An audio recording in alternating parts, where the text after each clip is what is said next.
ਪ੍ਰਮਤ ਨਾਨਕ ਤਿਨ ਕੀ ਸਰਣਾ।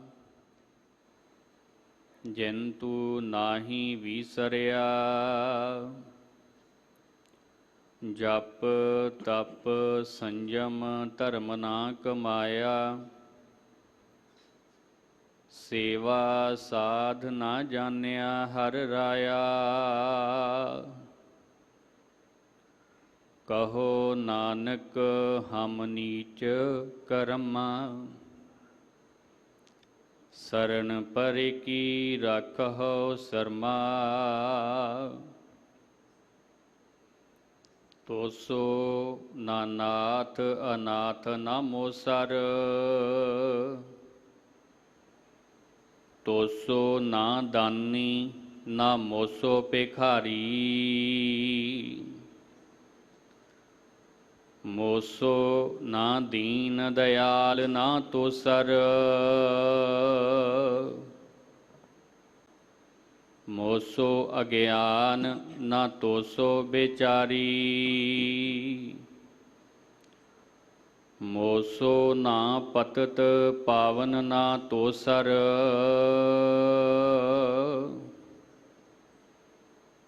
ਮੋਸੋ ਬੇਕਾਰੀ ਨਾ ਤੋਸੋ ਉਪਕਾਰੀ।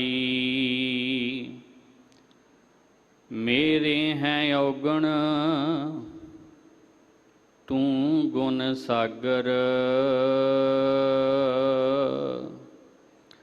ਜਾਤ ਰਸਤਲ ਓਟ ਤਿਹਾਰੀ।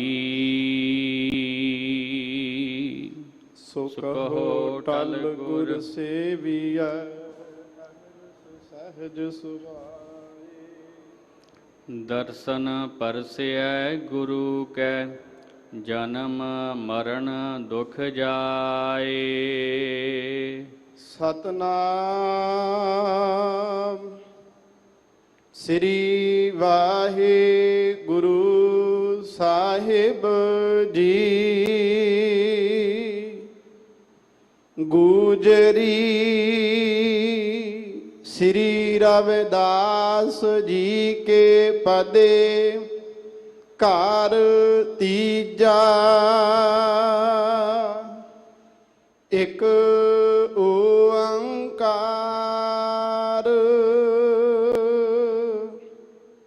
ਸਤਿਗੁਰ ਪ੍ਰਸਾਦ।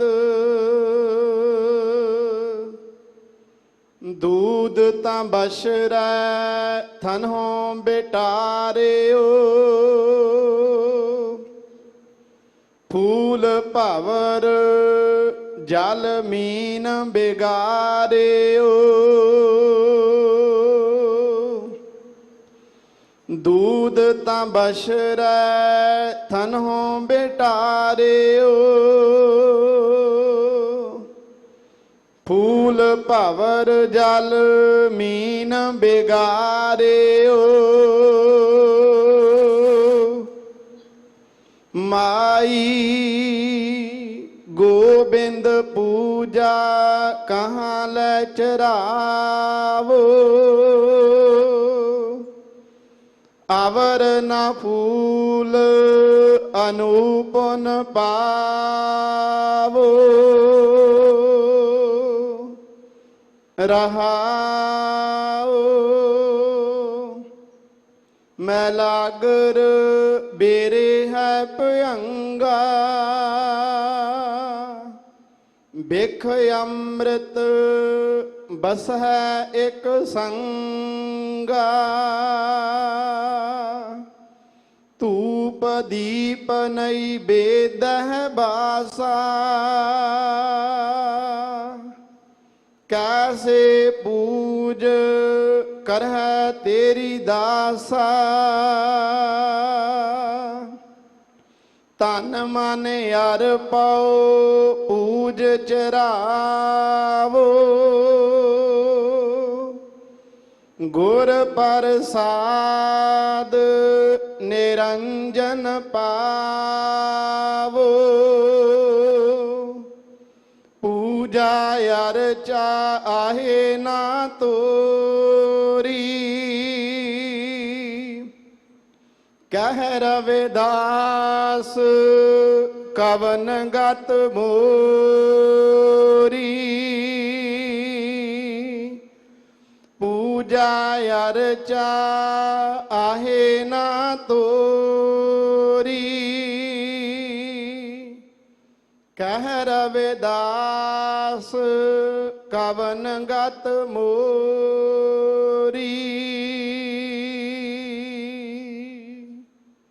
ਵਾਹਿਗੁਰੂ ਜੀ ਕਾ ਖਾਲਸਾ ਵਾਹਿਗੁਰੂ ਜੀ ਕੀ ਫਤਿਹ। ਪਰਮ ਸਤਿਕਾਰ ਸਨਮਾਨਯੋਗ ਚਵਰ ਛਤਰ ਤਖਤ ਦੇ ਮਾਲਕ ਵਾਲੀਏ ਦੋ ਜਹਾਨ ਰਹਿਬਰੇ ਕੁਲ ਆਲਮ ਸ਼ਬਦ ਗੁਰੂ ਬਾਣੀ ਕੇ ਬੋਹਿਤ ਹਲਤ ਪਲਤ ਕੇ ਰੱਖਿਅਕ ਕਲਯੁਗ ਦੇ ਜਹਾਜ਼ ਗਿਆਨ ਦੇ ਮੁਜਸਮੇ ਗੁਰਤਾ ਗੱਦੀ ਦੇ ਉੱਪਰ ਸੁਭਾਇਮਾਨ ਸਾਹਿਬ ਸ੍ਰੀ ਗੁਰੂ ਗ੍ਰੰਥ ਸਾਹਿਬ ਜੀ ਦੀ ਪਾਵਨ ਪਵਿੱਤਰ ਮੁਕੱਦਸ ਬਾਰਗਾਹ ਦੇ ਅੰਦਰ ਧੰਨ ਸਤਿਗੁਰੂ ਸ੍ਰੀ ਗੁਰੂ ਰਾਮਦਾਸ ਜੀ ਦੇ ਪਾਵਨ ਪਵਿੱਤਰ ਅਸਥਾਨ ਸੱਚਖੰਡ ਸ੍ਰੀ ਹਰਿਮੰਦਰ ਸਾਹਿਬ ਜੀ ਤੋਂ ਸਮੁੱਚੀ ਕਾਇਨਾਤ ਦੇ ਉਧਾਰ ਦੇ ਲਈ ਆਏ ਮੁੱਖ ਵਾਕ ਦੀ ਕਥਾ ਨੂੰ ਸ਼ਰਵਣ ਕਰਨ ਦੇ ਲਈ ਸ਼ਬਦ ਵਿਚਾਰ ਨੂੰ ਸਰਵਣ ਕਰਨ ਦੇ ਲਈ ਗੁਰਦੁਆਰਾ ਮੰਜੀ ਸਾਹਿਬ ਦੀਵਾਨ ਹਾਲ ਵਿਖੇ ਜੁੜ ਬੈਠੀ ਗੁਰੂ ਰੂਪ ਗੁਰੂ ਖਾਲਸਾ ਸਾਧ ਸੰਗਤ ਜੀਓ, ਗੁਰੂ ਪਾਤਸ਼ਾਹ ਜੀ ਨੇ ਬਖਸ਼ਿਸ਼ ਕੀਤੀ ਹੈ ਕਿ ਅੰਮ੍ਰਿਤ ਵੇਲੇ ਦੇ ਸਮੇਂ ਦੇ ਦੌਰਾਨ ਆਪਣੇ ਪਾਵਨ ਕਰ ਕਮਲਾਂ ਦੇ ਵਿੱਚ ਬੈਠਣ ਦਾ ਸੁਭਾਗਾ ਸਮਾਂ ਬਖਸ਼ਿਸ਼ ਕੀਤਾ ਹੈ। ਸਾਧ ਸੰਗਤ ਜੀ, ਜਿਵੇਂ ਅਕਸਰ ਕਿਹਾ ਜਾਂਦਾ ਹੈ ਕਿ ਮਨੁੱਖਾ ਜੀਵਨ ਦੇ ਵਿੱਚ ਸ਼ਾਇਦ ਇੱਕ ਛਿਣ ਦੀ, ਇੱਕ ਸੈਕਿੰਡ ਦੀ ਕੋਈ ਮਹੱਤਤਾ ਨਾ ਹੋਵੇ, ਲੇਕਿਨ ਜਦੋਂ ਅਸੀਂ ਧਰਮ ਤੇ ਅਧਿਆਤਮ ਦੀ ਦੁਨੀਆ ਦੇ ਵਿੱਚ ਵੇਖਦੇ ਹਾਂ, ਜਦੋਂ ਅਸੀਂ ਸਾਇੰਸ ਤੇ ਰਿਸਰਚ ਦੀ ਦੁਨੀਆ ਦੇ ਵਿੱਚ ਵੇਖਦੇ ਹਾਂ, ਤੇ ਇੱਕ ਇੱਕ ਪਲ ਦਾ ਬੇਹੱਦ ਮਹੱਤਵ ਹੁੰਦਾ ਹੈ। ਜੇਕਰ ਅਸੀਂ ਗੱਲ ਕਰੀਏ ਇਸ ਬ੍ਰਹਿਮੰਡ ਦੀ, ਤੇ ਜਿਹੜਾ ਇਹ ਬ੍ਰਹਿਮੰਡ ਉਸ ਅਕਾਲ ਪੁਰਖ ਵਾਹਿਗੁਰੂ ਨੇ ਸਾਜਿਆ, ਅੱਖ ਝਪਕਣ ਦੇ ਫੋਰ ਦੇ ਨਾਲ ਇਸ ਬ੍ਰਹਿਮੰਡ ਦੇ ਵਿੱਚ ਲਗਭਗ 6000 ਦੇ ਕਰੀਬ ਤਾਰੇ ਟੁੱਟ ਜਾਂਦੇ ਨੇ ਤੇ 60000 ਦੇ ਕਰੀਬ ਤਾਰੇ ਨਵੇਂ ਪੈਦਾ ਹੋ ਜਾਂਦੇ ਨੇ। 6 ਮਿਲੀਅਨ ਦੇ ਕਰੀਬ ਨਵੇਂ ਗ੍ਰਹਿ ਪੈਦਾ ਹੁੰਦੇ ਨੇ ਔਰ ਅੱਖ ਝਪਕਣ ਦੇ ਫੋਰ ਦੇ ਵਿੱਚ 74,948 ਕਿਲੋਮੀਟਰ ਪ੍ਰਕਾਸ਼ ਗਤੀ ਦੇ ਨਾਲ ਚੱਲ ਪੈਂਦਾ ਔਰ ਇਸ ਦੇ ਨਾਲ ਹੀ 25 ਮਿਲੀਅਨ ਦੇ ਕਰੀਬ ਨਵੀਆਂ ਆਕਾਸ਼ ਗੰਗਾਵਾਂ ਪੈਦਾ ਹੁੰਦੀਆਂ ਨੇ ਔਰ ਇਹ ਜਿਹੜਾ ਸਮੁੱਚਾ ਬ੍ਰਹਿਮੰਡ ਹੈ 500 ਮੀਟਰ ਤੱਕ ਇਸ ਦਾ ਹੋਰ ਪਸਾਰਾ ਤੇ ਖਲਾਰਾ ਹੋ ਜਾਂਦਾ ਹੈ, ਕੇਵਲ ਇੱਕ ਸਮੇਂ ਦੇ ਵਿੱਚ, ਇੱਕ ਖਿਣ ਦੇ ਵਿੱਚ, ਇੱਕ ਸੈਕਿੰਡ ਦੇ ਵਿੱਚ। ਮੇਰਾ ਕਹਿਣ ਤੋਂ ਭਾਵ ਹੈ ਕਿ ਰਿਸਰਚ ਦੀ ਦੁਨੀਆ ਦੇ ਵਿੱਚ ਇੱਕ ਸੈਕਿੰਡ ਦਾ ਬੜਾ ਮਹੱਤਵ ਹੈ। ਜੇਕਰ ਅਸੀਂ ਧਰਮ ਦੀ ਦੁਨੀਆ ਦੀ ਗੱਲ ਕਰੀਏ ਤੇ ਸਿਆਣੇ ਲੋਕ ਕਹਿੰਦੇ ਨੇ ਕਿ ਜਿਵੇਂ ਦੁੱਧ ਦੇ ਵਿੱਚ ਦੁੱਧ ਦਾ ਜਾਗ ਲਗਾਉਣ ਦੇ ਲਈ, ਦੁੱਧ ਦਾ ਦਹੀਂ ਬਣਾਉਣ ਦੇ ਲਈ ਕੋਈ ਬਹੁਤਾ ਵੱਡਾ ਉਦਮ ਨਹੀਂ ਕਰਨਾ ਪੈਂਦਾ, ਕੇਵਲ ਉਹਦੇ ਵਿੱਚ ਥੋੜੀ ਜੀ ਦੁੱਧ ਦੀ ਖਟਾਸ ਪਾਉਣੀ ਪੈਂਦੀ ਹੈ, ਖੱਟਾ ਪਾਉਣਾ ਪੈਂਦਾ, ਉਹ ਦੁੱਧ ਤੋਂ ਦਹੀਂ ਬਣ ਜਾਂਦਾ ਹੈ। ਭਾਈ ਗੁਰਦਾਸ ਸਾਹਿਬ ਵੀ ਇਹਦੀ ਉਦਾਹਰਨ ਦਿੰਦੇ ਨੇ। ਠੀਕ ਇਸੇ ਤਰ੍ਹਾਂ ਜਿਵੇਂ ਦੁੱਧ ਨੂੰ ਫਟਾਉਣ ਦੇ ਲਈ ਥੋੜੀ ਜੀ ਕਾਂਜੀ ਪਾ ਦਿੱਤੀ ਜਾਵੇ ਤੇ ਦੁੱਧ ਫੁੱਟ ਜਾਂਦਾ ਹੈ, ਜਿਵੇਂ ਧਰਤੀ ਦੇ ਵਿੱਚ ਬਿਲਕੁਲ ਥੋੜਾ ਜਿਹਾ ਬੀਜ ਬੋ ਦਿੱਤਾ ਜਾਵੇ ਤੇ ਉਸ ਬੀਜ ਦੇ ਬੀਜਣ ਤੋਂ ਬਾਅਦ ਇੱਕ ਵੱਡੇ ਰੁੱਖ ਦਾ ਪਸਾਰ ਹੋ ਜਾਂਦਾ ਹੈ। ਠੀਕ ਉਸੇ ਤਰ੍ਹਾਂ ਸਾਧ ਸੰਗਤ ਜੀ, ਜਿਵੇਂ ਛੋਟੀ ਜਿਹੀ ਚਿੰਗਾਰੀ ਇੱਕ ਵੱਡੇ ਜੰਗਲ ਨੂੰ ਫਨਾਹ ਕਰਨ ਦੇ ਸਮਰੱਥ ਹੁੰਦੀ ਹੈ, ਜਿਵੇਂ ਛੋਟੇ ਜਿਹੇ ਸਮੇਂ ਦੇ ਦੌਰਾਨ, ਛੋਟੇ ਜਿਹੇ ਕਾਲ ਦੇ ਦੌਰਾਨ ਜੇਕਰ ਕਿਸੇ ਨੂੰ ਸੱਪ ਡਸ ਜਾਏ, ਜ਼ਹਿਰ ਚੜ ਜਾਏ ਤੇ ਉਹਦੀ ਮੌਤ ਹੋ ਜਾਂਦੀ ਹੈ, ਤੇ ਜਿਵੇਂ ਕੋਈ ਥੋੜਾ ਜਿਹਾ ਅੰਮ੍ਰਿਤ ਚੱਖ ਲਏ ਤੇ ਉਹ ਅਮਰ ਹੋ ਜਾਂਦਾ ਹੈ। ਠੀਕ ਇਸੇ ਤਰ੍ਹਾਂ ਸਾਧ ਸੰਗਤ ਜੀ, ਇੱਕ ਸੈਕਿੰਡ ਦੇ ਵਿੱਚ, ਇੱਕ ਫੋਰ ਦੇ ਵਿੱਚ ਗੁਰੂ ਰਾਮਦਾਸ ਮਹਾਰਾਜ ਜੀ ਦੇ ਘਰ ਦੇ ਵਿੱਚ ਇੰਨੀਆਂ ਬਰਕਤਾਂ ਵਰਤਦੀਆਂ ਨੇ, ਇੰਨੀਆਂ ਬਖਸ਼ਿਸ਼ਾਂ ਹੁੰਦੀਆਂ ਨੇ ਕਿ ਉਸ ਬਖਸ਼ਿਸ਼ਾਂ ਦੇ ਦੌਰਾਨ ਮਨੁੱਖ ਦਾ ਜੀਵਨ ਜਿਹੜਾ ਤਬਦੀਲ ਹੋ ਜਾਂਦਾ ਹੈ ਤੇ ਉਸੇ ਸਮੇਂ ਦੇ ਦੌਰਾਨ ਆਪ ਜੀ ਸੱਚਖੰਡ ਸ੍ਰੀ ਹਰਿਮੰਦਰ ਸਾਹਿਬ ਜੀ ਵਿਖੇ ਬੈਠ ਕਰਕੇ ਉਸ ਪਾਤਸ਼ਾਹ ਜੀ ਦੀ ਉਸਤਤ ਨੂੰ ਸ਼ਰਵਣ ਕਰ ਰਹੇ ਹੋ। ਅੱਜ ਦਾ ਜੋ ਪਾਵਨ ਹੁਕਮ ਗੁਰੂ ਪਾਤਸ਼ਾਹ ਜੀ ਨੇ ਸਾਨੂੰ ਬਖਸ਼ਿਆ ਹੈ, ਸ਼੍ਰੀ ਗੁਰੂ ਗ੍ਰੰਥ ਸਾਹਿਬ ਜੀ ਦੇ ਪਾਵਨ ਅੰਗ 525 ਦੇ ਉੱਪਰ ਸੁਭਾਏਮਾਨ ਹੈ। ਗੁਜਰੀ ਰਾਗ ਦੇ ਵਿੱਚ ਸ਼੍ਰੀ ਰਵਿਦਾਸ ਜੀ ਦੇ ਪਦੇ ਦੇ ਸਰਲੇਖ ਦੇ ਅਧੀਨ ਘਰ ਤੀਜੇ ਦੇ ਵਿੱਚ ਗਾਉਣ ਦਾ ਸਾਨੂੰ ਹੁਕਮ ਹੋਇਆ। ਆਓ ਸ਼ੁਰੂਆਤ ਕਰਦੇ ਹਾਂ। ਸ਼ੁਰੂਆਤ ਤੋਂ ਪਹਿਲਾਂ ਸਮੁੱਚੀ ਸੰਗਤ ਨੇ ਇੱਕ ਮਨ ਇੱਕ ਚਿੱਤ ਹੋ ਕੇ ਉਚਾਰਨ ਕਰਨਾ ਜੀ, ਸਤਨਾਮ ਸ਼੍ਰੀ ਵਾਹਿਗੁਰੂ। ਇੱਕ ਵਾਰੀ ਹੋਰ ਬਖਸ਼ਿਸ਼ ਕਰੋ ਜੀ, ਸਤਨਾਮ ਸ਼੍ਰੀ।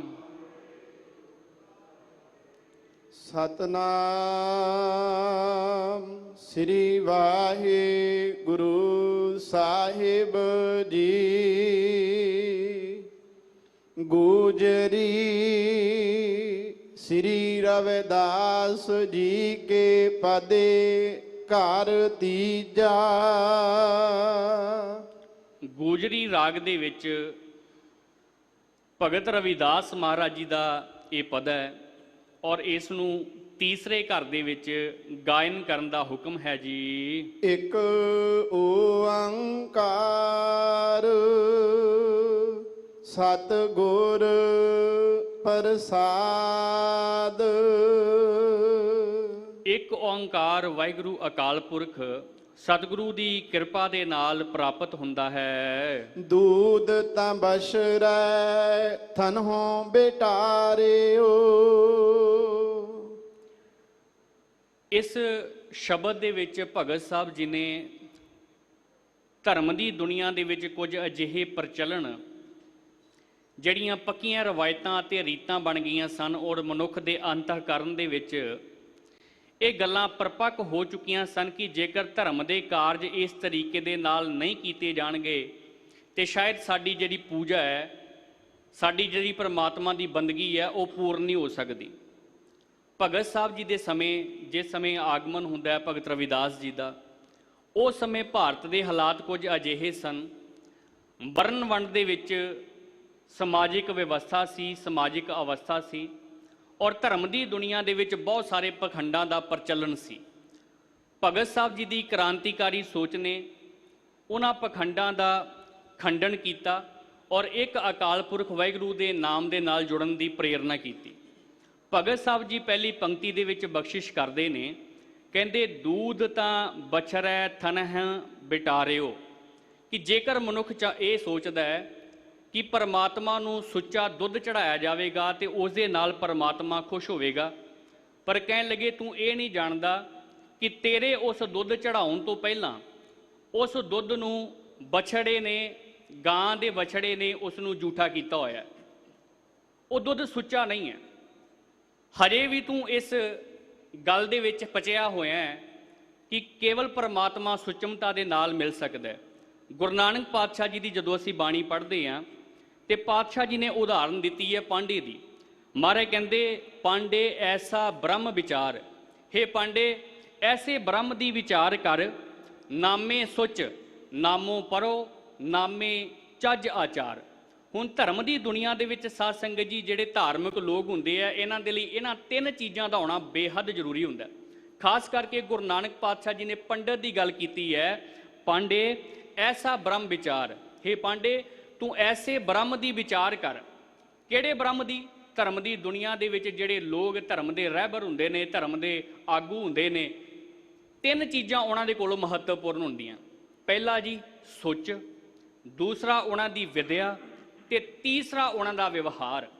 ਧਰਮ ਦੀ ਦੁਨੀਆ ਦੇ ਵਿੱਚ ਮਨੁੱਖ ਰੂਹਾਨੀ ਤੌਰ ਤੇ ਭਾਵੇਂ ਤਰੱਕੀ ਕਰੇ ਨਾ ਕਰੇ, ਪਰ ਬਾਹਰੀ ਤੌਰ ਤੇ ਵੇਖਣ ਦੇ ਵਿੱਚ ਇਹ ਆਉਂਦਾ ਕਿ ਇਹਨਾਂ ਚੀਜ਼ਾਂ, ਤਿੰਨ ਚੀਜ਼ਾਂ ਦੇ ਉੱਪਰ, ਇਹਨਾਂ ਤਿੰਨ ਗੱਲਾਂ ਦੇ ਉੱਪਰ ਬਹੁਤ ਜ਼ਿਆਦਾ ਮਹੱਤਵ ਦਿੱਤਾ ਜਾਂਦਾ। ਪਹਿਲਾ ਸੁੱਚ, ਆਪਣੇ ਆਪ ਦੀ ਸਫਾਈ ਰੱਖੀ ਜਾਂਦੀ ਹੈ, ਵਧੀਆ ਕੱਪੜੇ ਪਾਏ ਜਾਂਦੇ ਹੈ, ਹੱਥਾਂ ਨੂੰ ਬਾਰ-ਬਾਰ ਸਾਫ਼ ਕੀਤਾ ਜਾਂਦਾ ਹੈ, ਚੰਗੇ ਇਤਰ ਫੁਲੇਲ ਲਗਾਏ ਜਾਂਦੇ ਹੈ। ਧਾਰਮਿਕ ਦੁਨੀਆ ਦੇ ਵਿੱਚ ਅੱਜ ਕੱਲ੍ਹ ਲੋਕ ਇਹੀ ਕੁਝ ਵੇਖ ਕੇ ਲੋਕਾਂ ਦੇ ਪਿੱਛੇ ਲੱਗ ਜਾਂਦੇ, ਦੇਹਧਾਰੀਆਂ ਦੇ ਪਿੱਛੇ ਲੱਗ ਜਾਂਦੇ ਆ।